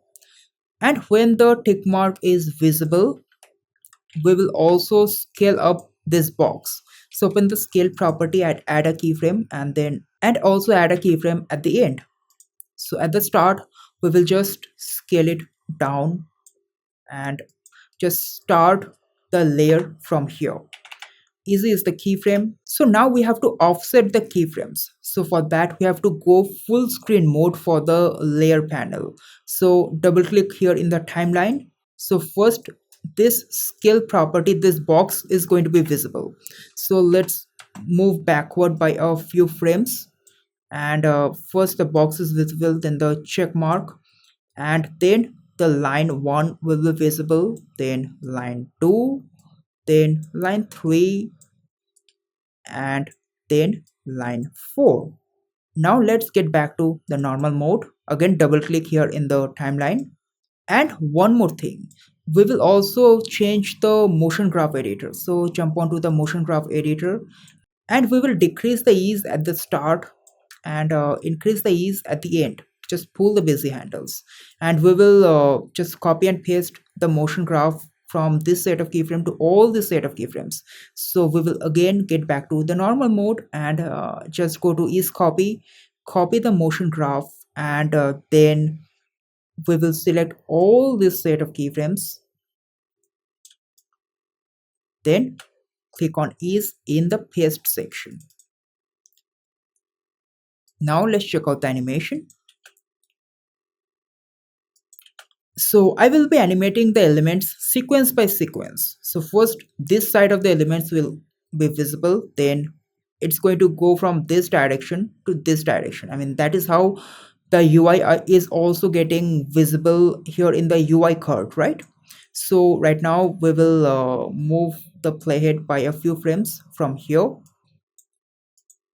Let's select this axis layer, and so here we cannot copy and paste the trim path from the earlier layers because we have to animate both the start and the end. So let's add a keyframe on the start and the end here in the trim path. Now let's jump on to next 24 frames and add keyframes. So at the start we will increase the start by 50%, and end we will decrease by 50%. So easy is the keyframes. Then again we will paste the motion graph. So the motion graph will be same for all the animation here in this frame. So we can paste the motion graph of the previous animation. And after that, when the graph is getting visible, I mean the axis is getting visible, we will also scale up this graph bar. So open the scale property, add keyframe. Let's jump on to next 20 frames, then again add keyframes. At the start we will just scale down the Y scale property. So this is how it's going to scale up. So let's give it 0 for all these layers. Select all these 3 bar layers, start the layer from here, select these keyframes, then go to ease copy, paste the motion graph. After that we will select bar 1. So we will start the bar 1 animation from here, then the bar 2 animation will start, and from here let's move the playhead by a few frames, and the bar 3 will start from here. Now this particular growth curve will animate. So for this growth curve we don't really need to reanimate the trim path of this particular property.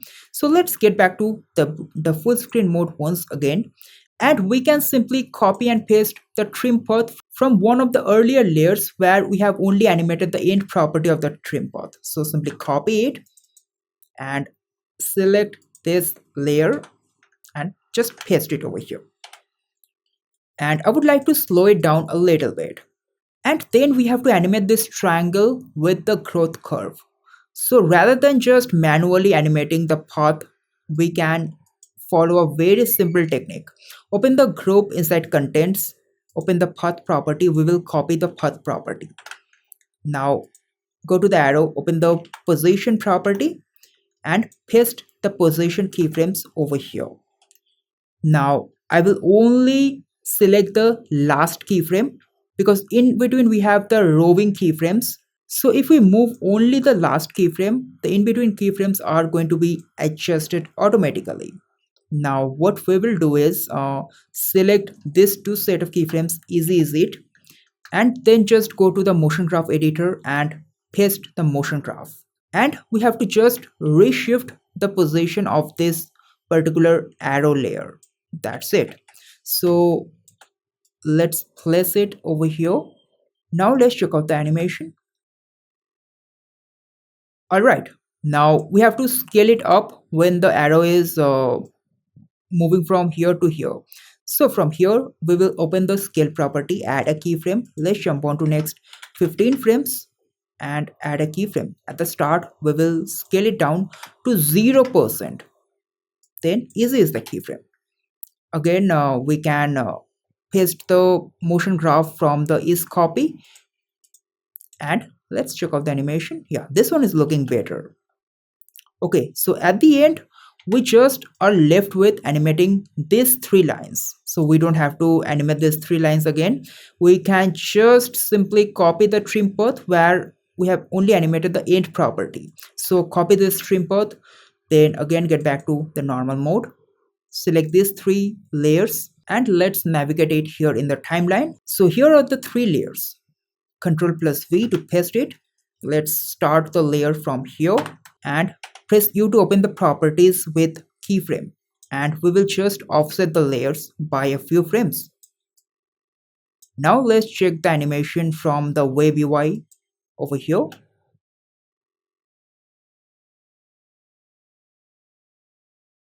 Okay, now let's animate UI card too. So let's start the animation after the second click, so somewhere around here. Now let's get inside the card number 2 composition. First we will animate the button. Open the position property, add a keyframe. Jump on to next 8 frames. Then we will move the button on the opposite direction. Select the keyframes, easy is it. Also let's zoom into the timeline. Now let's move on to the motion graph editor and pull the bezier handles from both the ends to add a snappy movement. After that, we will change the color of this button background. So open contents, inside group, we will open the fill, then add keyframe on the color property. So at the start, we will change from yellow to white. Now we will copy the motion graph from this set of keyframes using is copy and paste it here in the linear keyframes. After that, we will start animating the other elements of the UI. So after the toggle button is on, so somewhere around here, we can start animating the card UI elements. So open the position property and first let's animate this out of this UI. So let's open the position property and add a keyframe, and let's jump on to next 25 frames and just animate it out like this. And then just easy is the keyframe, then move on to the motion graph editor and increase the ease at the start. And also I would like to animate this second UI position property, animating in. So let's add a keyframe over here, and at the start we will just move it outside. Again, easy is the keyframe, and we will just pull the bezier handles at the end. So we will add some hard edge at the end and just offset the keyframes.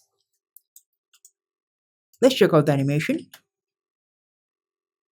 Alright, so now we will animate the individual elements inside this UI. So we will start the animation from somewhere around here.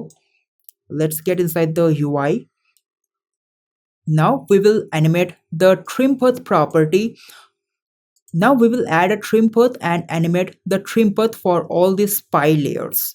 So open the layer properties, go to add trim paths. Then we will animate the end property from 0 to 100%. So add a keyframe. Let's jump on to next 25 frames. Then animate it from 0 to 100%. Let's easy is the keyframes, and after that move on to the motion graph editor and pull the bezier handles at the end. After that we can copy this trim path property and paste it at the point where this particular pie is covering this particular edge. So over here, Ctrl V to paste it. So now it is starting to animate from here to here, and after that from here we can start animating the yellow colored pie layer. So this is how it looks. Of course, the violet color or the blue colored pie layer will not be visible from this side. So what we will do is just select the last or the ending keyframes and move it or end the animation few frames before the end of pie 1. So we are just speeding up the animation with this. Also, we can slow down the pie 1 animation.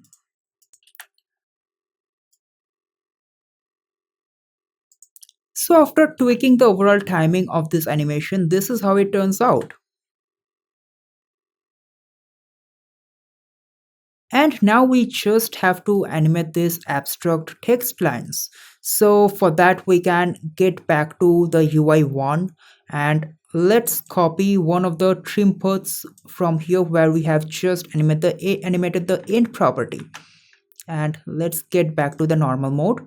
Let's get to the UI2 and let's start the animation from somewhere around here. So let's move the layer start from here and Ctrl V to paste all the properties, to paste the trim path with the keyframes. So now let's double click on it to get back to the full screen mode in the timeline and just offset the layers.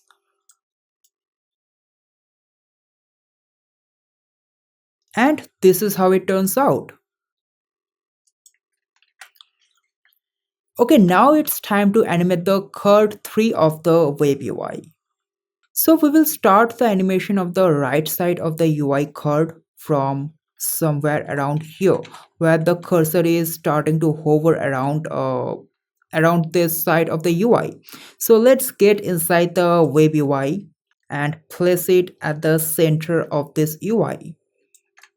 We will parent all the UI elements excluding the card and parent it with this null object. Open the position property, then add a keyframe. Now let's jump on to next like 30 frames and move it outside like this. And of course we will select all these keyframes and use the layer below as an alpha matte and just turn on the visibility.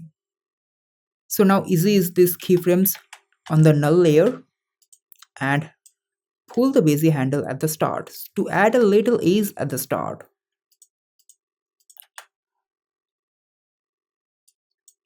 So now I think the overall animation looks a bit static. It would be nice if we could have added a little movement like some trim path movement for these strokes and some scale down movement for these buttons. So we can easily do that by going back to the previous frames and just copying the trim path property from the layer where we have just animated the end property. So let's copy it from here.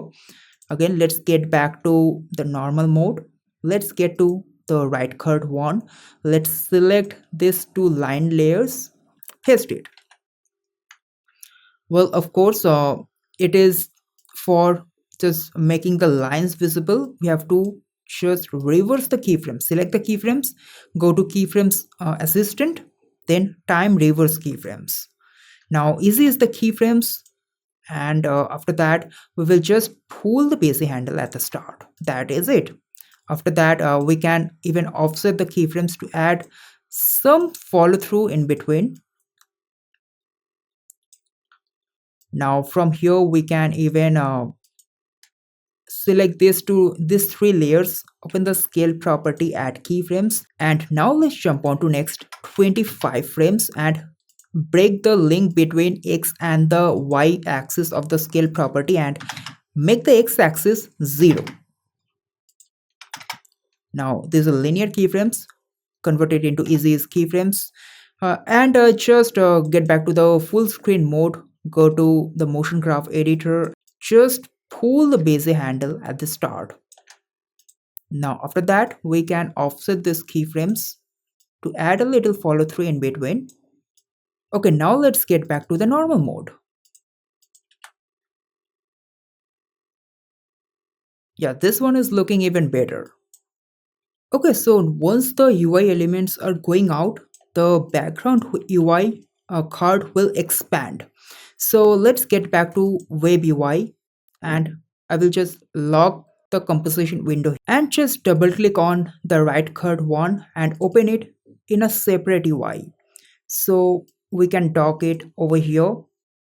So right now we can make any changes in this particular composition, and we can see the changes real time in this composition as well. So what we will do is just open the shape path property of this particular shape layer, open the contents and add a keyframe on the path property. And let's jump on to next 30 frames, and we will just spread out this card. Maybe we can make the animation a bit slower, and easy is the keyframe, then pull the bezier handle at the end. And also let's pull the bezier handle at the start as well. So now let's check out the whole animation. Okay, I think at the end we have to move the null object a bit more further in the y-axis so that that last button is not visible. Okay, now let's get back to web UI 1 and let's close all the unnecessary compositions over here. And we don't need two windows right now, so just close this one.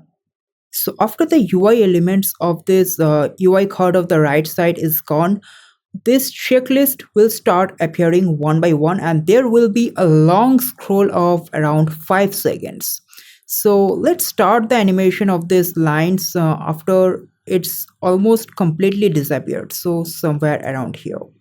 So let's select the checklist one and bring the layer start over here. First, we will open the position property, add a keyframe, open the scale property, add a keyframe, and open the opacity property and add a keyframe. Then jump on to next 25 frames. Press U to open the properties with keyframes and move the playhead at the start. We will bring it down, then scale it down to about 70% and bring down the opacity to 0%. Easy is the keyframe, and move on to the motion graph editor and pull the bezier handle at the end. So inside the composition, we have one check mark and 4 lines. So we can simply copy the animation that we have created for the other UI card layers. So let's get back to card 1, and then inside UI 1, let's get to the full screen mode of the layer, and then we can simply copy the trim path of the layer where we have only animated the end property. So Ctrl C copy, get back to checklist 1, and let's get out of this full screen mode, and we can select all these layers, move the layer start over here, Ctrl V, paste, and now we can just offset these layers. And we have even animated a check mark like this in one of the previous UI cards. So it was there in this cards. So here I have actually pre-comped the check mark and the stroke box together. So now we can simply copy this directly from this composition and paste it over here in this composition. Let's get inside the composition and let's check where the animation is starting, and we can just trim the layer from the start till this point. So the animation will start somewhere around here, and we can offset the other layers based on that.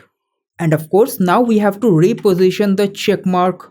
So first we have to move the anchor point and place it exactly at the center, and reposition it over here and just scale it up to properly match the original size. Now we can simply delete this illustration layer, and this is how it looks. So now from the web UI, we can simply duplicate this particular composition, and of course for the second one the color of the line is different. So for that we can go to the asset folder and look for checklist 1. Here it is. We are just going to rename it as 1.1, and let's duplicate it one more time and let's place it over here. Let's move the layer start at the start of this layer itself, and after that we will also reposition the layer, and inside we will just change the color of this line to orange. And now we can delete the composition that is below that. And for the third checklist, we can again duplicate this composition one more time, and we're just going to reposition it. While repositioning a layer in which we already have position keyframes, you have to make sure that all the keyframes of that position property is selected, and then move it and place it anywhere you want, or else it's actually going to add a new keyframe on that particular frame. Okay, now we can even delete this checklist composition. And I think the checklist 2's position scale and the opacity property is not animated, so we have to reanimate it. So open the scale property, position property, and the opacity property and add keyframes. After that, move the playhead at the start. So first make sure the continuous rasterize is on, and then we can move the anchor point and place it exactly at the center. After that, we can open the position property, add a keyframe, open the scale property and add a keyframe, open the opacity property and add a keyframe. Press U to open the properties with keyframes. Okay, so and at the start we will just move it down by a few pixels, scale it down to about 70%, and opacity can be from 0 to 100%. Easy is the keyframes. Then move on to the motion graph editor and pull the Bezier handle at the end. Okay, now we will just pre-comp all these three checklist compositions together, and also use the layer below this card layer as an alpha matte and turn on the visibility. Inside this layer, we will just duplicate this layer multiple times and get a long list of this checklist. So press U to open the properties with keyframes, and after that we will simply select all these three layers together and Control D to duplicate it. Then again press U. We will just select these keyframes and reposition it and place it down. And we will repeat this process till we get a long list of layers, so that we can scroll these layers or add a scroll animation for at least 5 seconds.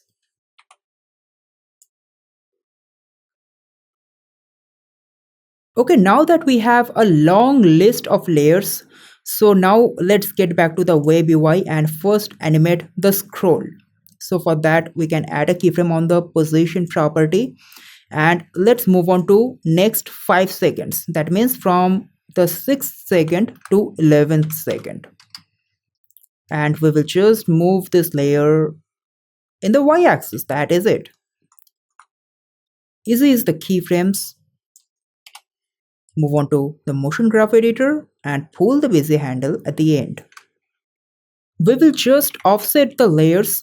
So let's get back to the web UI. So we will offset the layers till we are animating the scroll. So somewhere around here. So we will offset the layers from the very first checklist to the last checklist.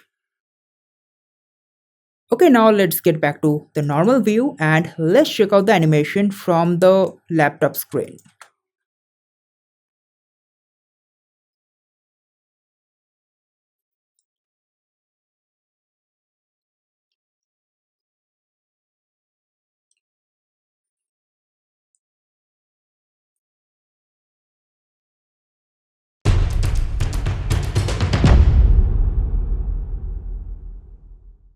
In this lesson, we will learn how to rig hands like this using Duik Angela. Let's jump right into Adobe After Effects and let's get started with the step 1 of the rigging process, adding bone layers from Duik Angela. So now we are in After Effects and we will start from where we have left in lesson 11. So this is the hand composition. Let's start with rigging one hand composition. Let's get inside the composition and let's start with rigging this finger. And also let's select the hand layer. First we have to decrease the opacity so that we can properly see the overlap between the layers. One more thing, for this hand, I would like to modify the shape path a little bit. So I would like to just change this sharp corner to a bit rounded corner like this. So to bring the bezier handle, you can bring the cursor on any of the corners and press and hold the control key plus the alt key to bring this convert vertex tool. And of course, you can access it from here as well. So let's fix it and properly place it at the overlaps between the fingers and the hand. Now go to Duik Angela. On the bone section, click on humanoid, then arm structure. It will add arm bone layers. So this is going to be the arm layer and I will place it exactly at the overlap. Since this finger's overlap is not completely rounded, it has a sharp corner. I will just place this anchor point of the arm structure or arm bone layer exactly at the point of contact. Or else if it was a round overlap, I would have placed it exactly at the center of the circle. For example, here we have a round overlap. I will place it exactly at the center. Now here we will place the hand somewhat like a, if I imagine a circle here at the tip of the finger, somewhat center of that circle is this position. Now this is going to be the tip of the finger. That is it. Now we can select it and place it on top of the finger layer.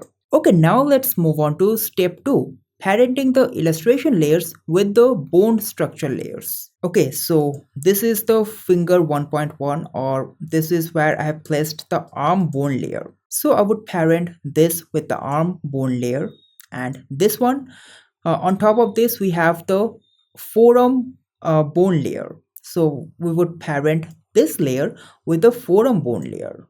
Other than that, we don't have any other layers. Since this structure layers is for the hand, there can be a hand layer if we were about to rig and a limb, but right now we don't have any such thing. So this is all we need to these are the two layers that we need to parent with the bone layers. Now let's move on to step 3, auto rig. So now to complete the rigging process, we have to select all the bone layers of that particular limb or that structure and then go to links and constraints in the Duik. Then click on auto rig over here. Now this is the only controller you need to animate this finger. Now you can see when I move it over here, you can see a weird shape that is actually getting exposed for the hand layer. Again, I would just fix it, just place it somewhere around here. That's it.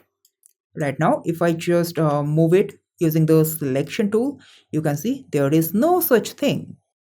So now let's move on to step 4, where we will repeat the process to rig other fingers using the similar method. So first, let's add bone layers for the thumb. Now parent the layers with its bone layers and auto rig to rig the finger. Now let's do the same for finger 2.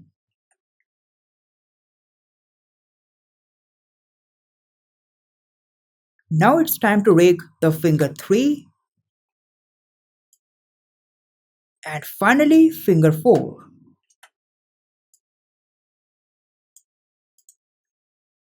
Now that all the 5 fingers are rigged, we can bring back the opacity to 100%. So let's select all the illustration layers here in the timeline for the hand and just bring back the opacity to 100%. Okay, now let's move on to stage 5. So let's get to the full screen mode of the timeline, and in this stage we will select all the arm structure layers of all the 5 fingers and then parent it with the hand layer. And also let's select all the controller layers, all the 5 controller layers, and parent it with the hand layer as well. So let's get outside the full screen mode. So what exactly it's going to do is, if I suppose rotate the hand is going to rotate with all the finger rigs together. So right now we can easily rotate the hand and animate the fingers as well. Now let's move on to stage 6, the final stage. In this stage, we have to just properly organize this particular timeline. You can see there are lots and lots of layers, and we don't really need most of the layers here in the timeline. So we have to lock the unnecessary layers and shy it out. So which are the layers we actually need? What we actually need is just the forearm layer, the hand layer, and these 5 controller layers. That is all we need to animate this hand now.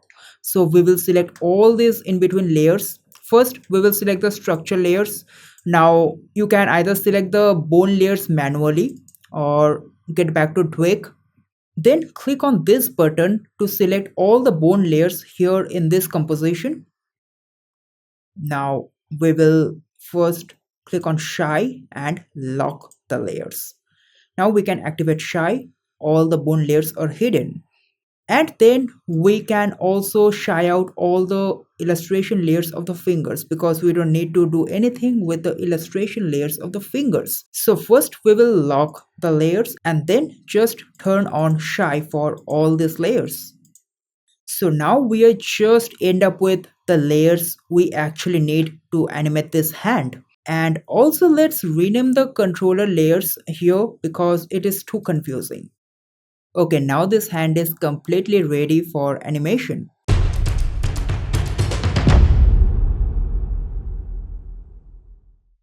In this lesson, we will learn how to animate hands that we have rigged in the last lesson. Let's get started with the project setup for animation.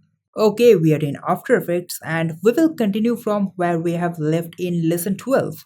So in last lesson we have rigged this hand and we are not directly going to jump into the animation process. First we will just decide the timing of the hand animation, and for that we have to check the animation of the cursor. So inside the web UI we have this cursor animation. So here we have the very first click. So let's add a marker on the hand composition. So for that you can select the layer and press the asterisk key and double click on it to open the comments, and here we can add a comment for the marker. Let's give click 1. Now press OK. After that, here we have the second click animation starting from here. So let's add another marker and double click on it, paste it, and I will just change it to click 2. Now in between we have mouse hovering animation. So for the hovering animation, I noticed one thing is the animation, there is not much gap between the hovering animation and the next click. So there would be not much time to animate the hand. So I think we can speed up the whole hovering animation a little bit by a few frames. So let's select all these keyframes, press and hold the Alt key and compress it like this. So here this animation ending. So let's add a marker over here, and from here it's starting. So let's add one marker over here. After that, after the second click, the mouse will again hover from this side of the UI to the other side of the UI, but we're not going to animate the hand for that hovering. We are immediately going to start animating the typing animation for this checklist animation. So let's start the typing animation from somewhere around here, and let's add a marker, and let's end the typing animation like somewhere around here, maybe around 9 seconds. All right. So here we will end the typing animation. So now we have the entire timing of the animation that we would need for the hand animation. So now let's move on with animating the first click. So the first click is starting from here. Now let's get inside the composition and let's add a keyframe on the forearm layer, on the rotation property, on the position property, and also a keyframe on the rotation property of the hand, and the position property keyframe on all the fingers. Okay, we would need to preview both the composition at the same time. So for that, we can lock the composition here, double click on it to open it in a separate composition window. And let's dock it over here. So let's zoom into the timeline and let's move like 15 frames backward. Let's add keyframes over here. So let's rotate the forearm in the opposite direction. Okay, so we have not parented the hand with the forearm, and that is why forearm is moving on its own. So simply parent hand with the forearm. Now let's rotate it, and also let's rotate the hand in the opposite direction as well. Let's rotate the forearm even more. Now let's select the finger one and let's open it up like this. Let's select the other fingers and also move the fingers little bit and just spread it out, and also the thumb. So from here to here in this frame we would need to touch this touchpad for the click. So let's select the forearm and let's move the forearm such that it looks like it's tapping on that touchpad. And now we will rotate the hand and just select the finger and just fix the position a little bit. So after the tap, we will give like 2 frames of pause, and then we will add a little overshoot. So let's jump on to next 8 frames and let's rotate the hand by a few degree in the opposite direction by around 3 degree. And also let's select this finger and let's move it in the opposite direction a little bit, very little, maybe the thumb as well. And then from here let's jump on to next 3 frame or 4 frame and rotate the hand by 1 frame in the opposite direction of this keyframe. So easy is the keyframe now, and let's check out the animation. Okay, one more thing, we have to move on to the motion graph editor and just decrease the ease at the end over here, and also let's pull the bezier handle. So here we will have a match cut, so we are going to cut it somewhere around the peak, around this point, so that it looks like the hand is striking the ground. That is why we are decreasing the ease at this particular point. Now let's move on with mouse hovering animation with the hand.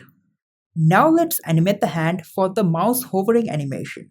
So the mouse hovering animation starts from somewhere around here. So let's move on to the hand composition and let's add a keyframe on finger 1 position property and also on the rotation property of the hand. Also from this frame, let's move backward by 5 frames and let's start the animation from here. So let's add a keyframe and here we will touch the keypad. So we will just rotate it in the opposite direction, and maybe let's add a keyframe on the thumb as well so that it doesn't look the thumb is just moving with the hand. Now from here, let's move on to the next marker and let's add about 1 degree of rotation on the hand layer, and also let's animate the finger layer as well. Maybe a little movement on the thumb layer to make the hand animation look a bit dynamic. Let's check it out. Let's check it out from this frame now. So the scroll animation is starting from somewhere around here. Let's move on to the hand composition And let's add keyframe on the thumb layer, also on the rotation property of the hand layer, and position and rotation property of the forearm layer, and also on the position property of the finger 1 layer. So from here, let's move backward by 5 frames and let's add keyframes on these layers. So in this frame, we will just make the hand touch the touchpad of the laptop. So let's rotate the hand by 1 degree and also forearm by zero point 0.5 degree. And let's move the finger, also the thumb a little bit. And from here, the cursor is animating till this point. So let's move the playhead over here and let's add keyframes on these properties. And now we will just rotate it further, the forearm, even the hand, then the finger, and also the thumb. A little movement on the position property of the forearm as well. And now let's animate the click number 2. So let's move back to the main composition of frame 3. So here the click 2 is starting. So now here we will add a keyframe on the position property of finger layer. So from here, let's jump on to previous 5 frames and let's add a keyframe. Let's add keyframe on all these properties and also a keyframe over here as well. So here we will just rotate the hand in the opposite direction and just spread out this finger for the click anticipation. Maybe a little movement on the thumb as well. So here we will have the click. So let's change the position of the finger a little bit. So after the click, we will have a few frames of pause, precisely 2 frames. And then from here, let's jump on to next 6 frames and move the finger up in a neutral pose. A little rotation on the hand and also on the forearm. So from here, let's jump on to next around 3 frame and let's add a very little overshoot. So here we will rotate the hand in the opposite direction by around zero point 0.5 degree or zero point 0.4 degree. Maybe I would so I would subtract by about minus 0.4. Okay, now let's check out the animation from the laptop screen. So this one looks good to me. So let's move on with animating the hand typing animation. So the typing animation will start from here. Let's move back to the hand composition and let's add keyframes on all the properties. So now from here, let's move backward by 15 frames and add keyframes. And from here, let's move to such a position from where we can start the typing animation. So first we will lift the hand. We will anticipate the typing animation first. So let's rotate it in the opposite direction by minus 2 degree and rotate the hand by minus 1 degree. Okay, let's expand the work area. Now we will only animate the finger 1 first, and then we can simply copy and paste the keyframes and reposition the keyframes. So we will animate the finger 1 and also the thumb. So let's move the finger 1 and also let's spread out the thumb as well. And from here, let's jump on to next 6 frames and let's get to the typing pose. So we are just moving the forearm with the position and the rotation property, then slightly rotating the hand layer and also finger 1. So from here, let's jump on to next 5 frames and move the finger 1 up a little bit. So here we are just animating the type. That's it. And then again, let's jump on to next 5 frames and copy and paste this keyframe. So here we have completed one type or one tap on the keyboard. Let's copy and paste these 3 set of keyframes. Here we have 2 type or 2 taps. Let's copy and paste these keyframes few more times. Now let's add the marker on this composition so that we can properly keep track of that time. Now let's check out how it looks over here. So after a few taps, we will move the hand in the different location as well, so that it doesn't look too static. So let's add a keyframe on the position property, and also on the rotation property, and also on the rotation property of the hand. From here, let's jump on to next 6 frames and move the forearm to a different location. I mean, a very little, not too much. Maybe we will rotate it, and also a little rotation on the hand layer. I'm just adding some variation in the typing. That's it. Okay, we can do this animation by a few frames earlier, so we can delete this tab and let's move the keyframes around here. So now we can copy and paste these 6 keyframes here, and then we can again copy and paste these 2 set of keyframes again. Just a little movement, just to add a little movement in the hand. That's it. And this time we can even change the location a little bit, and just copy and paste these keyframes. That's it. And maybe add another tab over here. All right, let's check out the animation.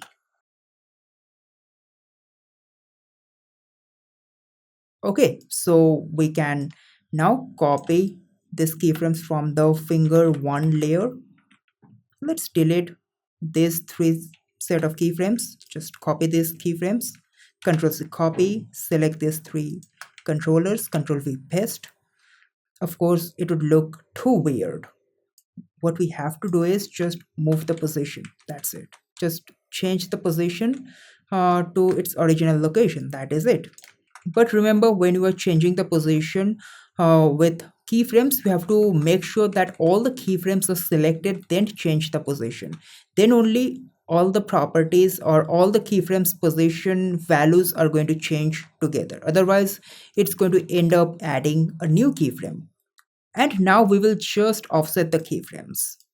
But the start of the typing animation, or for this anticipation, the keyframes are going to be at the same place. It's just that the typing animation, for the typing animation, the fingers keyframes are going to offset and be in a different frame in the timeline. So now let's check out the animation.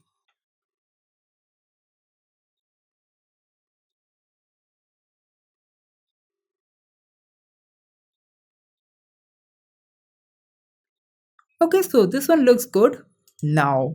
So now to animate the other hand, we don't really need to reanimate the whole process for the other hand. We can simply go here in the asset and find the composition of the left hand.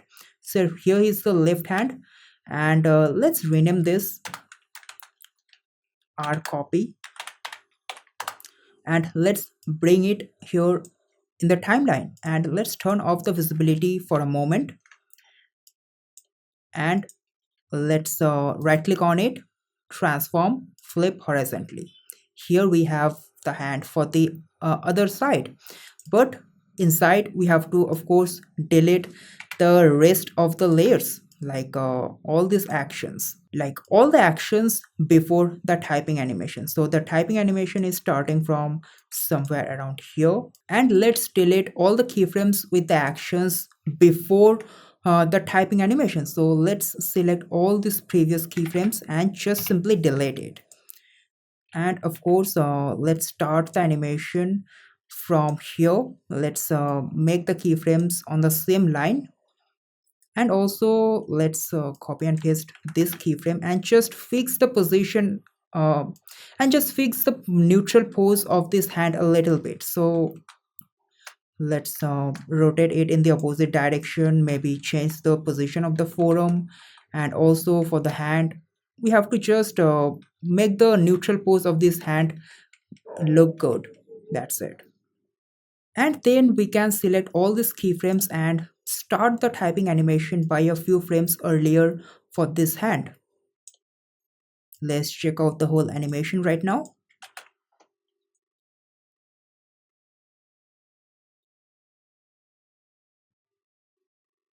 Okay, now let's animate the final tab. So let's get inside the second hand or the right hand. And after the typing animation, so from somewhere around here, we will add keyframes and add a tap on the keyboard.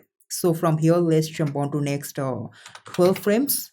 Let's rotate the forearm in the opposite direction by about minus 18 degree. Then a slight rotation on the hand as well, and also slight movement on the finger. And then jump on to next 8 frames and rotate the forearm towards the keyboard.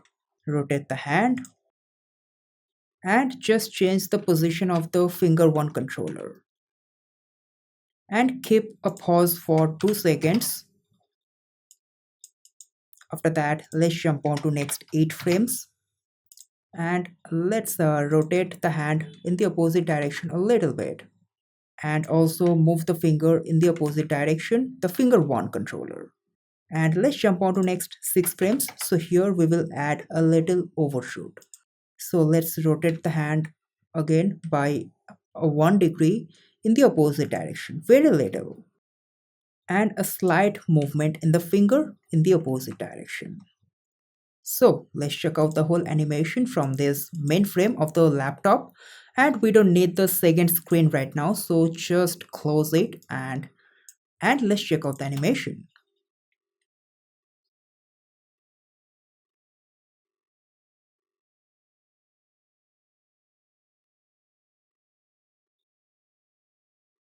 Okay, one more thing. I think we can just extend the hand movement from here to here, or maybe slow down the hand movement a bit so that this section of the hand doesn't look too dynamic. So let's get inside the composition and let's move the keyframe and place it over here. Or maybe add a very little hand movement over here as well, very little, so that the overall thing doesn't look too static. So from here, I'm just going to rotate it in the opposite direction, maybe the hand also a little bit in the opposite direction. I'm just making some movement on the hand so that the overall animation doesn't look too dynamic. That's it. Now let's check out the whole animation.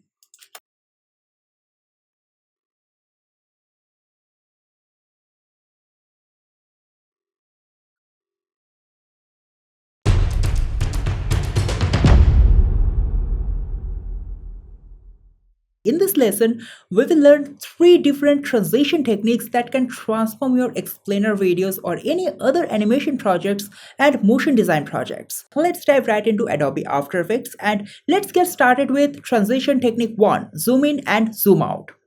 Okay, so we are in After Effects and we will start the animation from where we have left in lesson 13. So here first we will animate the zoom in animation when the door is opening. With the door opening animation, the frame will also zoom in and the camera will enter the room. So we will start the zoom in animation from where the door almost starts opening from somewhere around here. Now here we have the frame 1, which is the lift door frame. So inside this we just have the door opening animation and the background is cut out because we have used a matte layer for the door, this one, as an alpha inverted matte.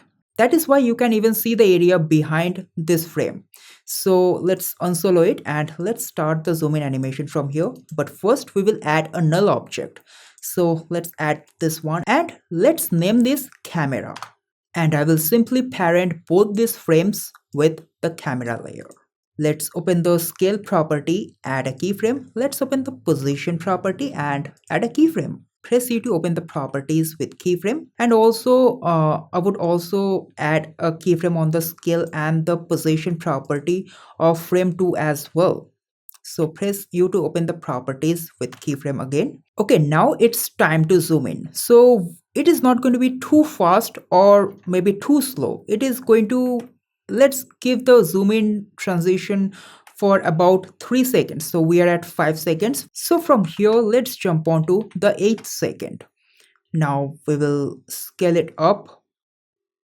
Also, we need to add a position and scale keyframe on the frame 1 as well. So let's add keyframes and just scale up the null object so that we can properly see this frame. And now we are even going to scale up the frame 1. And let's move the camera layer or the null object slightly in the y-axis and slightly shift it so that it's properly aligned with the composition window. Okay, let's slightly zoom out. So we have to fit in the scene in the frame or in the composition window such a way that everything is looking perfectly aligned. Also scale up the frame 2 as well by a few percentage, at least by 10%, and just scale down the entire camera frame by a few percent.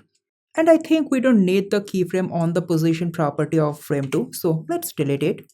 Now erase the keyframe and then move on to the motion graph editor and pull the basic handle by both the sides.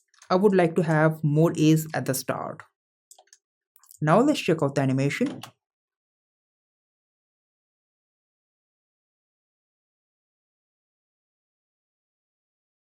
So I think we can start the zoom in animation few frames earlier. So let's move the keyframes somewhere around here and also slightly speed it up. Yeah, this one is looking a lot better. But at the end, I think the overall table is not properly aligned. So we can slightly shift it on the right side. That's it.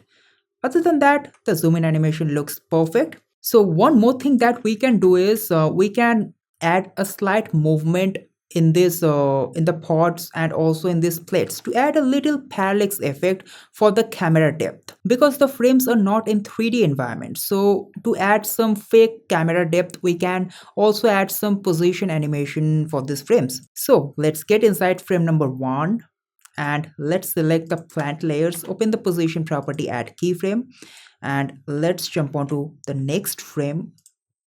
And here we will just move the plant by a few pixels, so right and in the left. And then we will use is copy the motion graph, then go to frame number 1 and select these linear keyframes and click on ease. Again, do the same for these plates. So let's select this and add a keyframe on the position property and just move these plates apart in the right and in the left. That's it. And just click on ease. I think the pods are going to move more apart than these plates. And another thing is the dimension of the chair will also change. So let's get inside frame number 2, and here you can see we have a separate layer for this particular chair layer. So first we will convert this into a shape layer. Let's delete this illustration layer and let's open the shape path property and add a keyframe. And now let's jump on to the next keyframe where the zoom in animation stops and add a keyframe. So at the start, we will just blend it with the edge of this chair. That's it. So that it looks like it's in a single plane. And when it zooms in, this particular edge will expose to the camera. Now select this linear keyframes and click on ease. And also let's parent this with the chair and open the position property and add keyframe. And let's add a keyframe here as well. So at the start, we will move the chair up a little. And let's paste the motion graph as well. Now let's check out the animation. Yeah, this one looks good. So one important thing when you are animating a zoom in or so much zoom in to any frame, you have to make sure that the continuous rasterize of the frames are on, or else the frames are going to get pixelated. And also inside the frames, you have to make sure that for the illustration layers or any other compositions, the continuous rasterize is on, which you can check that it's on for the layers. I think it's not on for these two layers. Let's turn it on. And also it's on for this frame as well. So when you are animating a zoom in animation, it's very important, especially if you are using any Illustrator or a vector file, then it's very important to turn on the continuous rasterize so that your illustration doesn't get pixelated.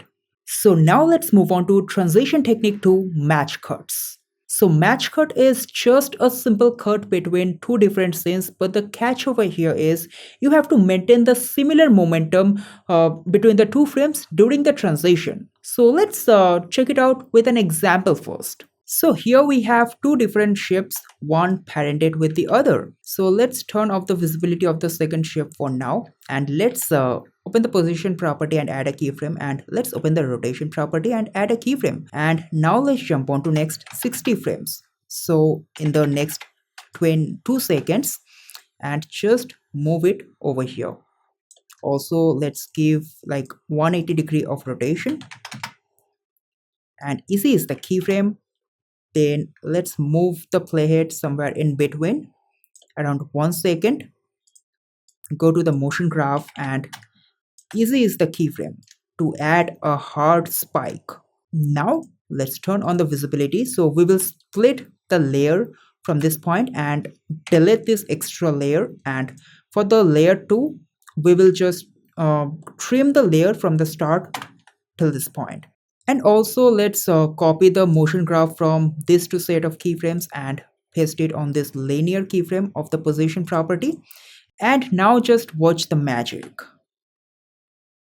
You can see both are very different shapes with different colors, but still it feels like it's the continuation of the same momentum, even though the frame or maybe the shape is completely different and it's just a hard cut. So that is exactly how match cut works. Now let's get back to our animation. So here we will add a match cut where the character is tapping on the keyboard, so somewhere around here. So a similar kind of action is there in frame number 3. So let's import the frame number 3.2 here in the timeline. So let's place it over here, and here I think we have added the tab. So let's get inside the frame and let's get inside the hand. We will check out the spike where we have added the spike, so somewhere around here. And we will just add the cut at this particular point only. So let's trim the layer from the start till this point. And where is that tab? And we will just add that cut in between the motion. So here exactly. Now let's check out.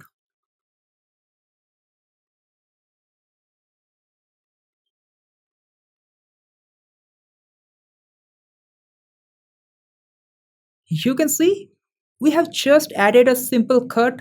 We have just maintained a proper timing between the cuts. That's it. So match cut is very simple like this, yet it's very effective. So when you don't have much time to animate transition, then you can think of how to add match cut to your projects, because it is very effective if you can implement it correctly. Now let's move on to transition technique 3, slide transition. So from frame 3 to frame 4, we will add a slide transition. So after the typing animation with the hand, after it hits enter, we will add a slide transition.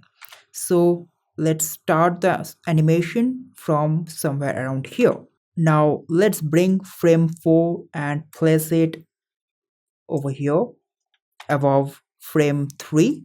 And also we need to move the background layer from this frame. Let's cut it from this frame and let's paste it over here. Let's parent this background. And also I would like to trim this layer from the start, from where the frame 3 is starting. So at this point, we will slide in this particular frame. So let's turn off the visibility of this frame for now, and we will open the position property and add a keyframe.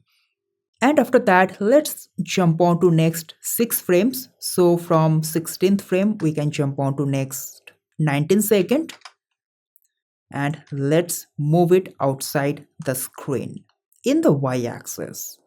then easy is the keyframe.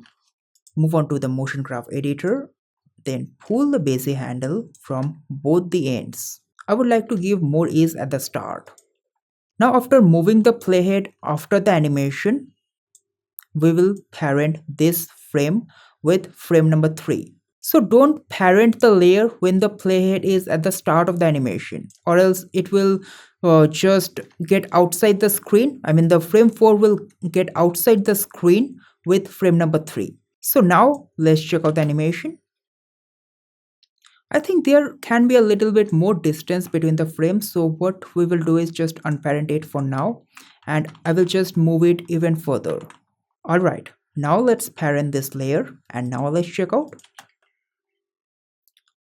Yeah, this one is looking even better. Now here another thing that we can do is add a little perspective for the table.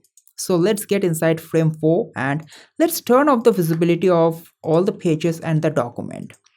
Okay, now let's parent this table edge with the table and let's move the anchor point and place it somewhere around here. So let's add a keyframe over here on the scale property and one keyframe at the start. So at the start, we will just scale it down in the y-axis like this. And then we will copy the motion graph from these two set of keyframes using ease copy and paste it on these two set of keyframes, clicking on ease. And one more thing that we can do is move the position of the chair. I mean, let's move it above a little bit to counteract the camera movement. I mean, to add a little bit of perspective because it is far away from the camera. So the chairs should move slower than the objects that are closer to the camera. For example, the laptop and the hand. So let's get inside the frame number 3.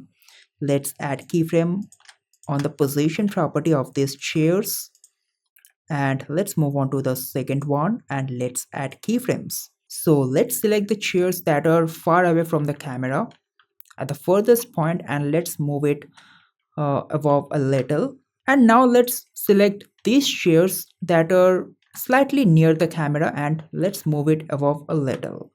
But the magnitude of position movement should vary. The chairs that are far away from the camera, the furthest point, that should move more compared to the chairs that are slightly near the camera compared to that chairs. So select this linear keyframes and click on ease to paste the motion graph and let's check out the animation. Yeah, this one is looking better. And one last thing, when the transition is happening, we can add a little anticipation for the transition by rotating this laptop screen in the z-axis. So let's get inside the frame number 3 and here is the web UI layer, here is the screen mat and here is the laptop screen. So what we will do is select both these layers and parent it with a laptop screen and convert all these three layers into a 3D layer and then open the rotation property. So I think we need to rotate it in the x-axis, not in z-axis. So let's add a keyframe on the x-axis, then move the playhead on the last frame of the animation and let's rotate it by a few degrees far away from the camera like this, maybe minus 20 degree, and let's paste these. Well, this rotation will not take this much time. Of course it will happen sooner, so maybe somewhere around here, or maybe we can move it forward or backward by a few frames. So let's check out the animation. Yeah, this one is looking a lot better.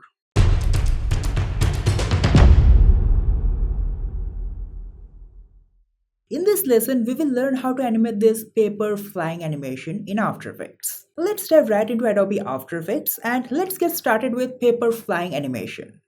Okay, right now we are in After Effects and let's start with where we have left in lesson 14. So let's start with creating a stroke path for the paper flying animation with the pen tool, which is originating from the center of the frame. And of course, we will be using the bezier handle to change the path's curvature.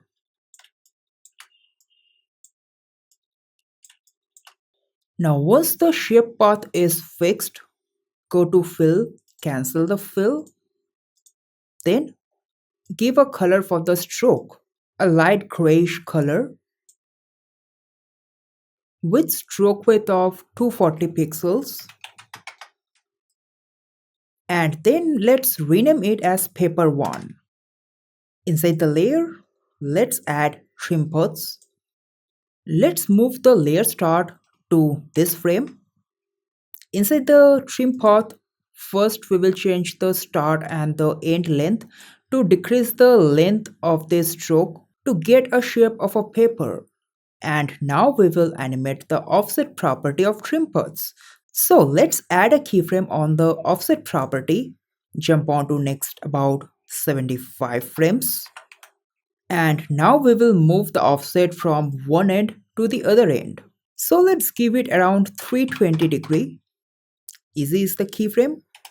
Go to the motion graph editor, then pull the bezier handle from the end to add some ease at the end, and also let's decrease the ease at the start so that it's starting first but later on it's continue to deaccelerate. And then let's move the playhead on the first keyframe and let's parent the paper layer with frame number 3 and let's place it below this layer. And let's pull the bezier handle at the end to add some ease. Now let's move the playhead on the first keyframe and let's parent this paper layer with frame number 3. And let's move this layer below the frame number 3. And now let's offset this paper layer by a few frames from frame number 3 when it starts moving in the y-axis. So let's jump on to about 20 frames and let's move the layer start over here. And let's check out the animation. Well, I think we can slow down this overall animation by a few frames. And now let's check it out.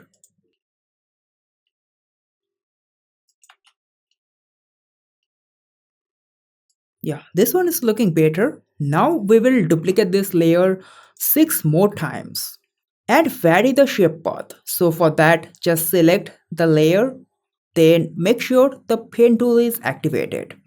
After that, if you select any of the vertex of that particular shape path is selected. Now, if you press V to activate the selection tool, now you can easily change the shape path. If you select this vertex, you can change this vertex as well. Same with this one. And of course, the bezier handles are active in these two vertices. So we don't need to bring new bezier handles from here. We are just going to select this and just move the bezier handles and try to change the curvature of this overall path. That's it. Same we are going to do with the other layers.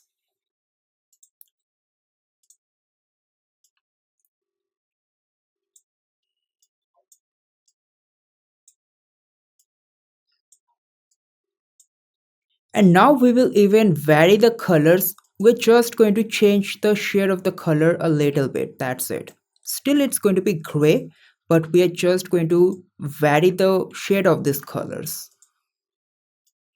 Someone lighter, someone even deeper.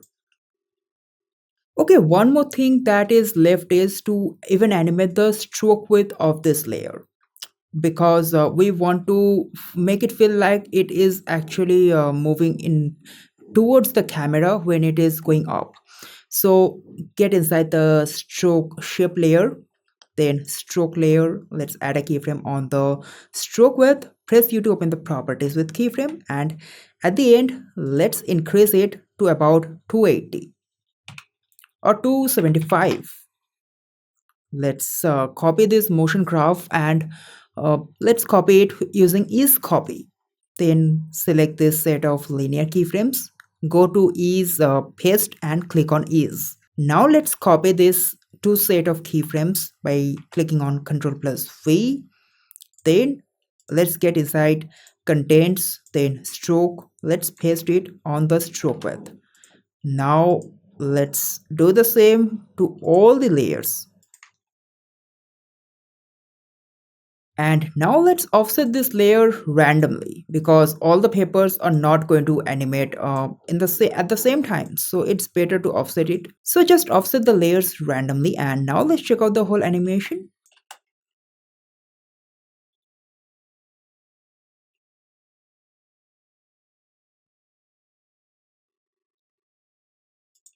And one more thing, let's select one layer from here, one paper layer from here, and let's place it above the table so that one paper is flying out from the scene from above the table and all the other layers are flying from below the table. And now let's modify few settings of this layer. First, we will just go to trim path and increase the end value. Then at the end, the stroke width, let's increase it to about 285. And also let's modify the shape path such that it actually goes outside the frame. Okay, now let's preview the animation.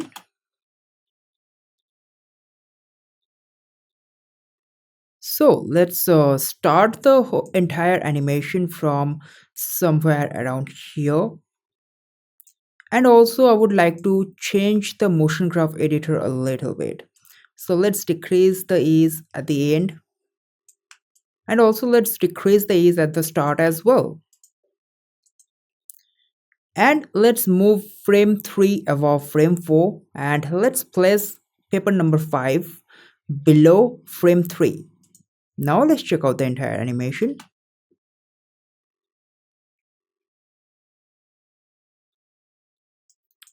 Okay, let's start the layer by a few frames forward. And now let's check out the animation. Yeah, this one is looking a lot better. Okay, now let's animate papers settling down on the table. So now let's get inside frame number 4 and we have to animate this specific layers of the paper. So first let's rename this as paper layer 1, 2, 3, 4 and let's start the animation from somewhere around here. Now let's select one paper layer, open the position property, add a keyframe, open the rotation property and add a keyframe. And from here, let's jump on to next 45 frames and let's add keyframes. At the start, we will just move this paper outside this frame and let's bring the Bezier handle. So for that, press and hold the Control key plus the Alt key and bring the cursor to any of the corner of the motion path and just click and drag like this. The Bezier handles are visible now. Same, let's do it over here. So I'm just adding a curved motion path which this paper is going to follow. Let's erase the keyframe. Let's go to the motion graph editor and just pull the Bezier handle at the end. And also at the start, let's rotate it this side so that it is properly aligned with this path. And of course, in between, we have to also align it with the motion path. So around here, let's rotate it this side. And let's change this keyframe into roving keyframe. So press and hold the Control key plus the Alt key and double click on this. I think we can slow down the entire animation a little bit and then press and hold the Alt key and just click and drag it outside to expand the entire timing.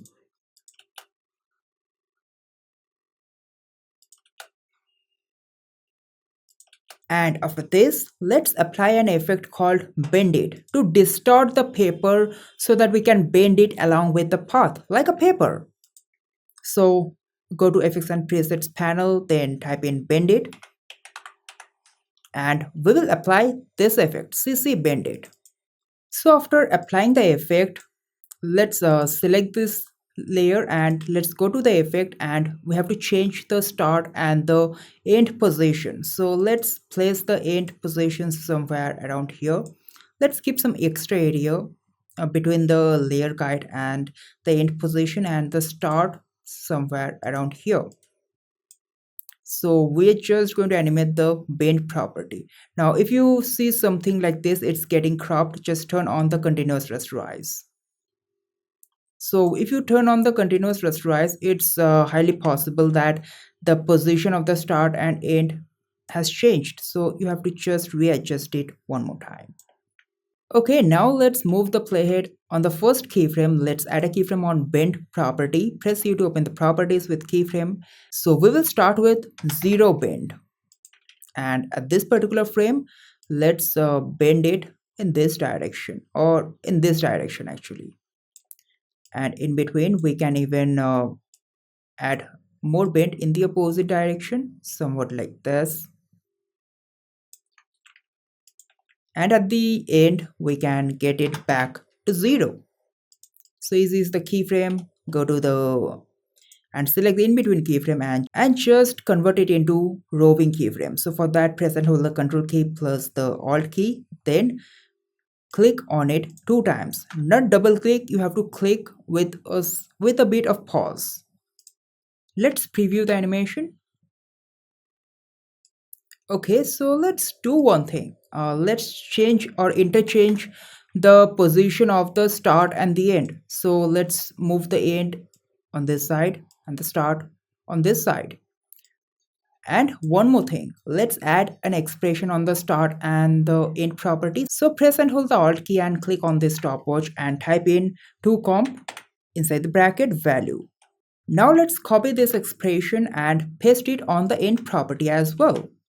Now after adding the expression, it's highly possible that the start and the end position has changed. So you have to just reshift it. Let's place the end somewhere around here and the start exactly here. Okay, one more thing. Over here, let's change the bend value to -20. And here, let's change the bend value to +30. And at this particular area, the page is getting cropped. So what we can do is add keyframe on the start and the end property as well. So let's add a keyframe at the start.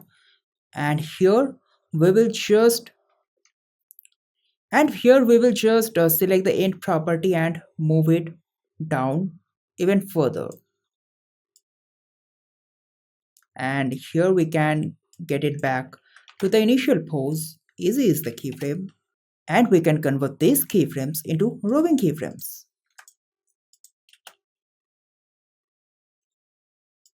Okay, so I would like to slow down the entire animation in bend it by a few frames. Okay, so now we will start the layer from here. So just trim the layer from this particular frame.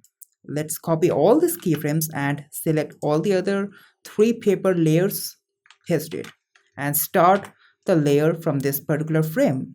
Press U to open the properties with keyframe, and we will just offset one layer from the other by a few frames. That's it. And also just make sure to turn on the continuous rasterize for all these 3 Illustrator layers.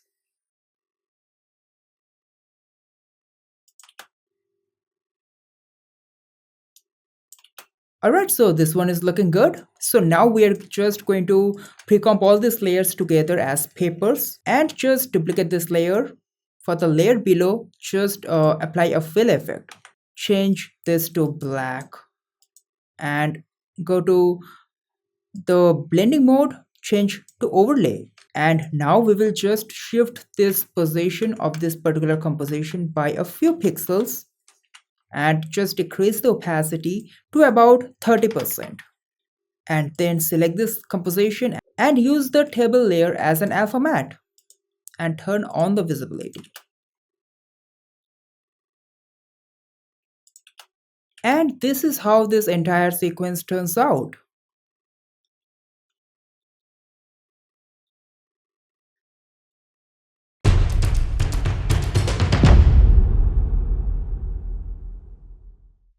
In this lesson, we will learn how to animate these infographic lines in After Effects. Let's step right into Adobe After Effects and let's get started with line animation.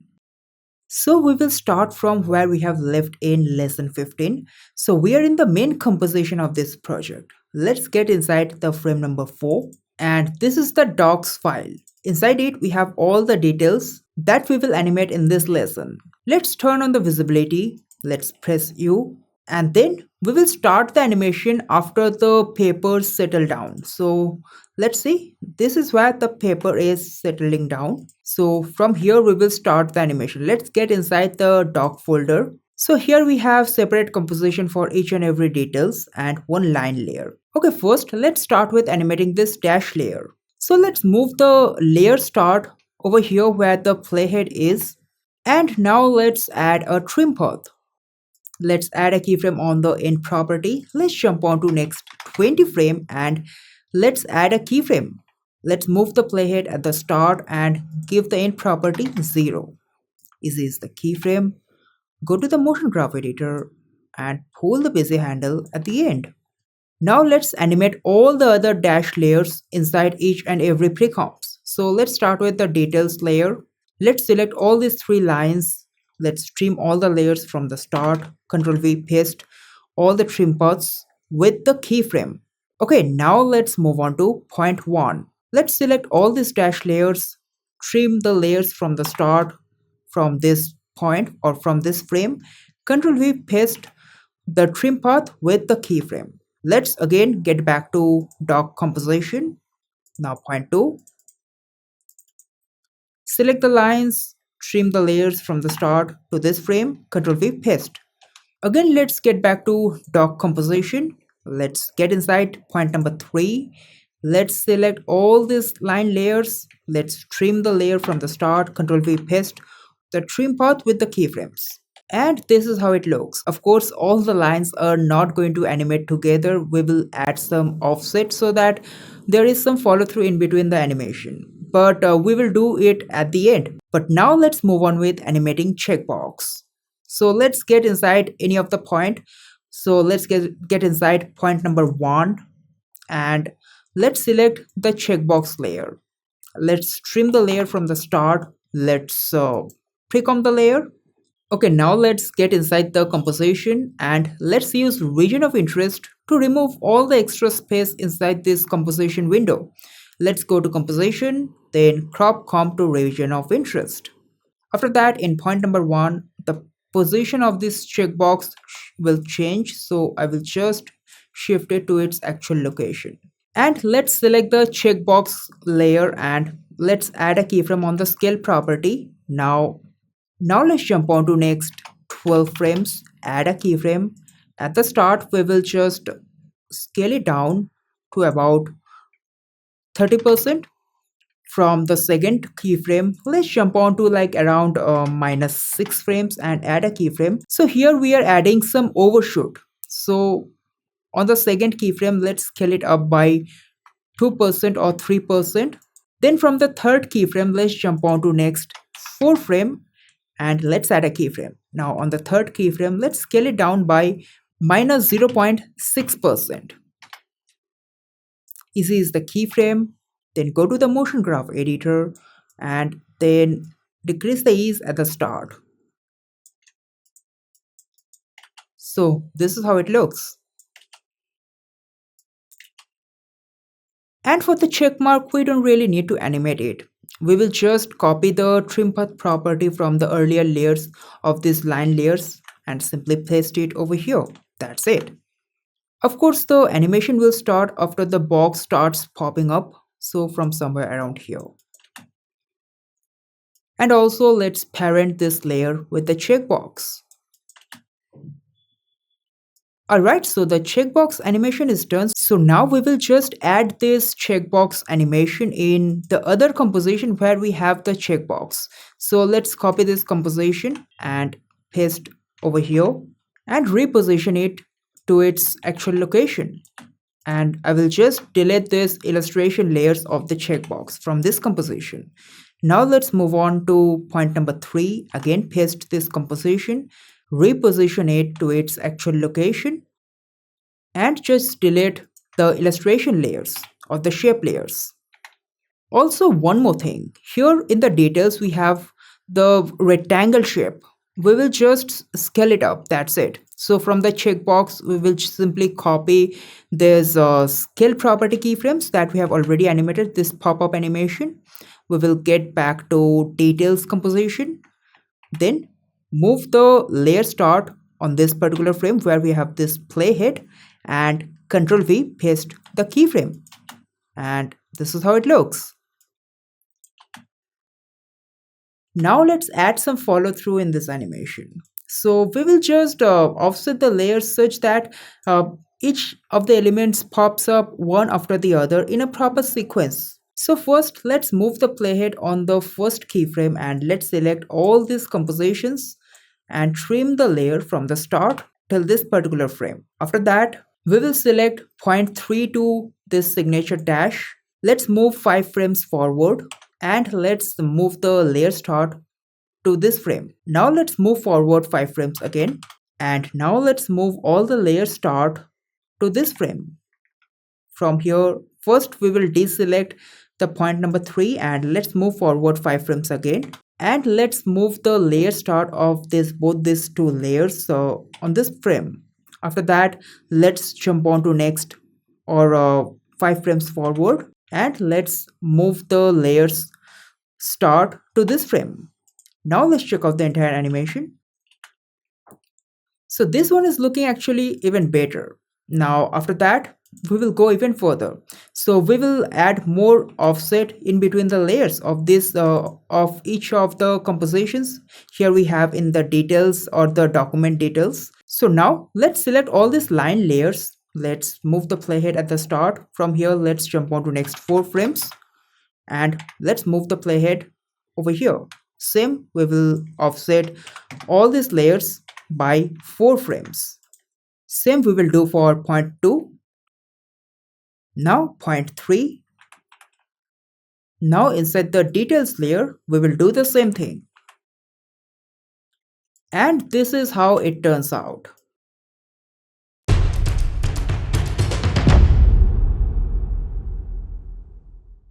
In this lesson, we will learn how to create this hand signature animation in After Effects. Okay, we are in After Effects, and we will start from where we have left in lesson 16.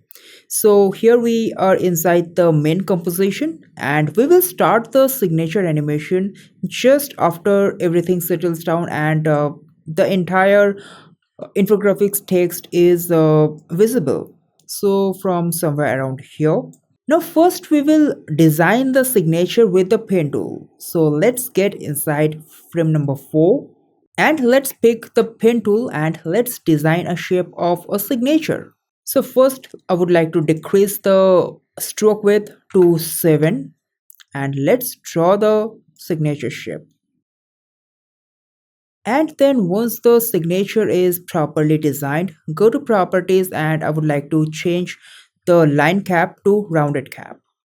And let's change the color of this stroke to a darker shade. And I would also like to add a dot over here after the signature. So for that we can simply use the ellipse tool. Let's pick a fill color same as the stroke color, and let's cancel the stroke. And let's design a circle over here. And let's name the layers. Let's select the signature layer and add trim paths.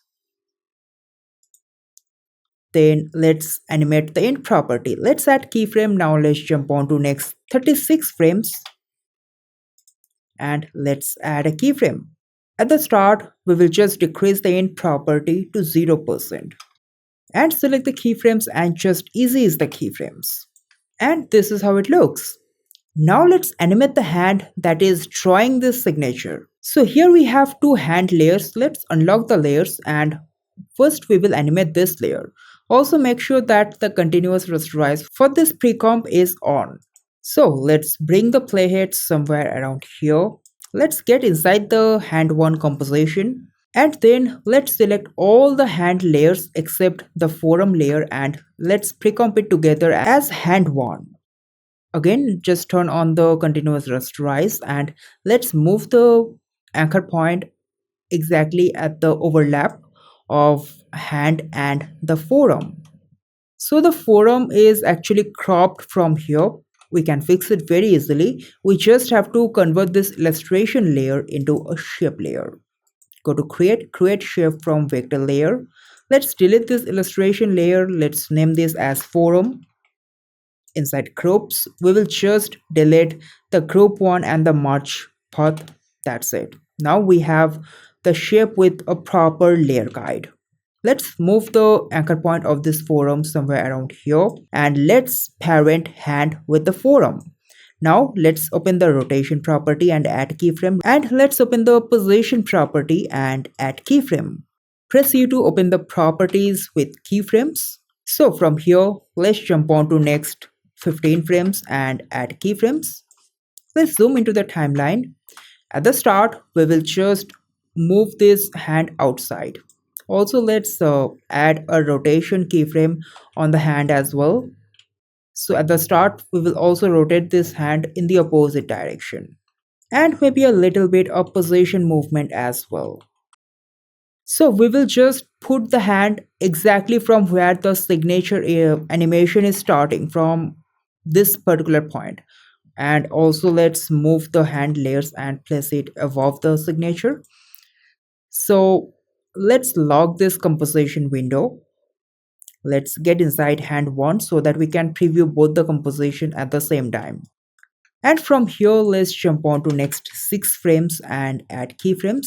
And we will just rotate the hand by a few degrees in the opposite direction. So I'm just adding a little bit of overshoot. So 1 degree of rotation on the forearm layer, 1 degree of rotation on the hand layer, or maybe 2 degree. Easy is the keyframe. Now let's select these 2 position keyframes and I will just adjust the position of this particular hand. I think it's too fast, so we can slow it down a little bit. So select all these keyframes and press and hold the Alt key and just click and drag outside. Yeah, this one is looking better. Now from here, let's give like 3 frames of pause. Let's add keyframes. Also, I would like to add some follow through. So we will just select the rotation keyframes and offset it by 2 frames for the forearm and then for the hand. Now we will animate the hand drawing the signature or just doing the signature. So for that, let's get back to frame number 4 and let's open the shape path property of the signature. Let's select the shape path property. Ctrl C to copy this path property. Now select the forearm layer. Let's select the position property. Ctrl V, paste. Now you will see that some position keyframes are pasted over here. So first we will just select these end keyframes, these 2 linear keyframes. We will not touch any of the in-between keyframes. We will just work with those ending keyframes, start and the ending keyframe, and just press F9 to ease the keyframe. Now let's reposition this keyframe. So for that we will select all the keyframes and just move this layer and properly place the hand from where the signature animation is starting, from somewhere around here. Now after this, we will select the signature layers and start the animation from here. Now let's preview the animation. And then let's move the playhead to the second keyframe. Go to hand composition and select the last keyframe and just place the last keyframe over here. That's it. Let's preview the animation from this frame. And it turns out pretty perfect. Now once the signature animation has been drawn, we will also lift the hand a little bit so that we can also animate this dot. I mean, the hand is actually adding a dot after the signature. So after the signature was done somewhere around here, let's keep like few frames of pause. So let's jump on to next 4 frames. Let's add keyframes. And from here, let's jump on to next 18 frames. Let's lift the hand. For that, we can simply rotate it in the opposite direction, and also a little rotation for the hand as well. And also let's add keyframe on the position property. Now let's jump on to next 12 frame. And now we will put the dot with the hand. So for that, we will rotate it in the opposite direction, maybe minus 3 degree, and hand to about minus 2 degree.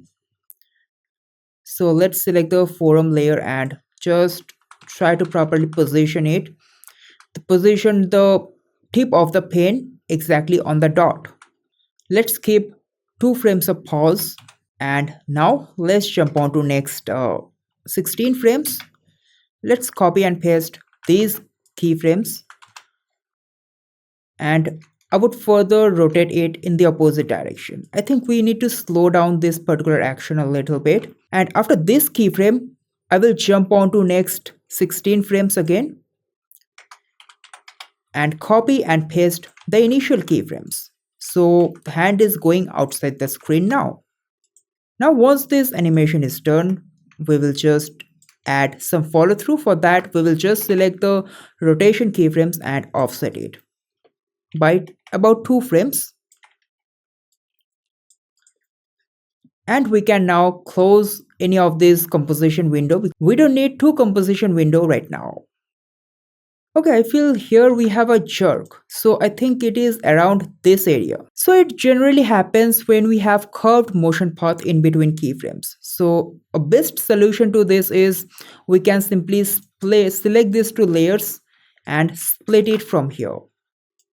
And what we can do is just open the position property of the forearm layer, delete all the keyframes from the start. And for this forearm layer, we can simply delete all the position layers from the end.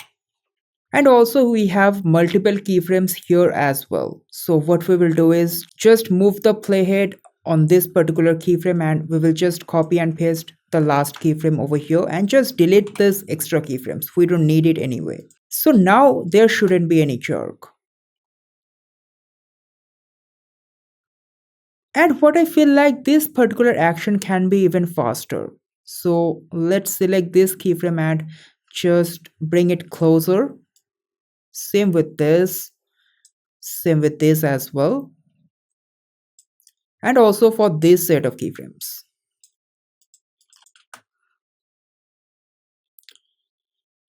Okay, after this, we will just move this particular dot layer start where the hand is actually putting the dot, so somewhere around here.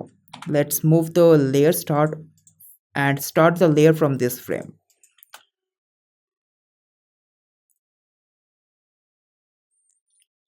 Alright, so now let's animate hand number 2. So this is the hand number 2. Let's turn on the visibility. Let's get inside the hand. Let's select all the hand layers except the forearm layer, pre-comp it together, and let's name this hand 2. And also the forearm layer is also cropped from here. So we can again fix it very easily. Just go to create shape from vector layer. After that, let's delete this illustration layer, and now let's move the anchor point somewhere around here. Let's move the anchor point of the hand somewhere around here, exactly at the center of the overlap. Turn on the continuous rasterize parent hand 2 with the forearm layer. Now let's add a keyframe on the rotation property, 1 keyframe on the position property as well. Press U to open the properties with keyframe. Then from here, let's jump on to next 16 frames and add keyframes. At the start, we will just rotate the hand in the opposite direction. So we are just going to move the hand outside the frame. And also let's add a keyframe on the rotation property. So we will even rotate it even further for the hand also at the start of the animation. Let's select these keyframes, easy as it. From the second keyframe, let's jump on to next 6 frames and add keyframes. And here we are just going to rotate it in the opposite direction by a few degrees. Same for the hand as well. To add a little bit of overshoot, and select the rotation keyframes and offset it by a few frames. That's it. To add a little bit of follow through. I think we can slow it down a bit. So select the keyframe and just extend the keyframes. Alright, so this one is looking better. Now, after the signature animation is done, the handles also go outside the frame. So let's start that animation from somewhere around here.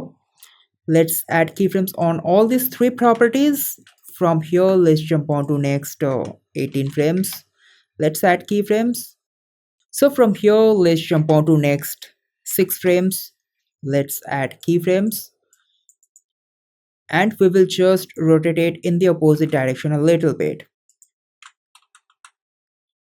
Then we will jump on to next 18 frames and let's copy and paste the initial keyframes.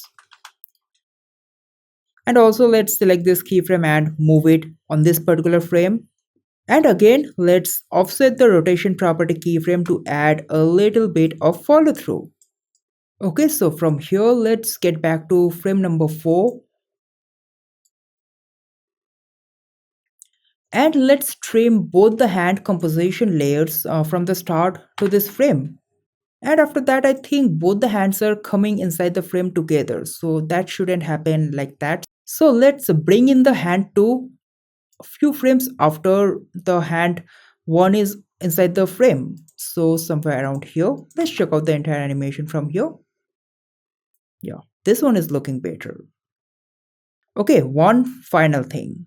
For hand 1 and hand 2, we can even add some shadow that is casting on the table. So let's duplicate hand 2 and let's move the anchor point of this hand on the tip of this pen. Let's rotate it a little bit. Let's apply fill effect, change the color to black, and change the blending mode to overlay and the opacity to 30%. And now let's check out the entire animation from the main composition.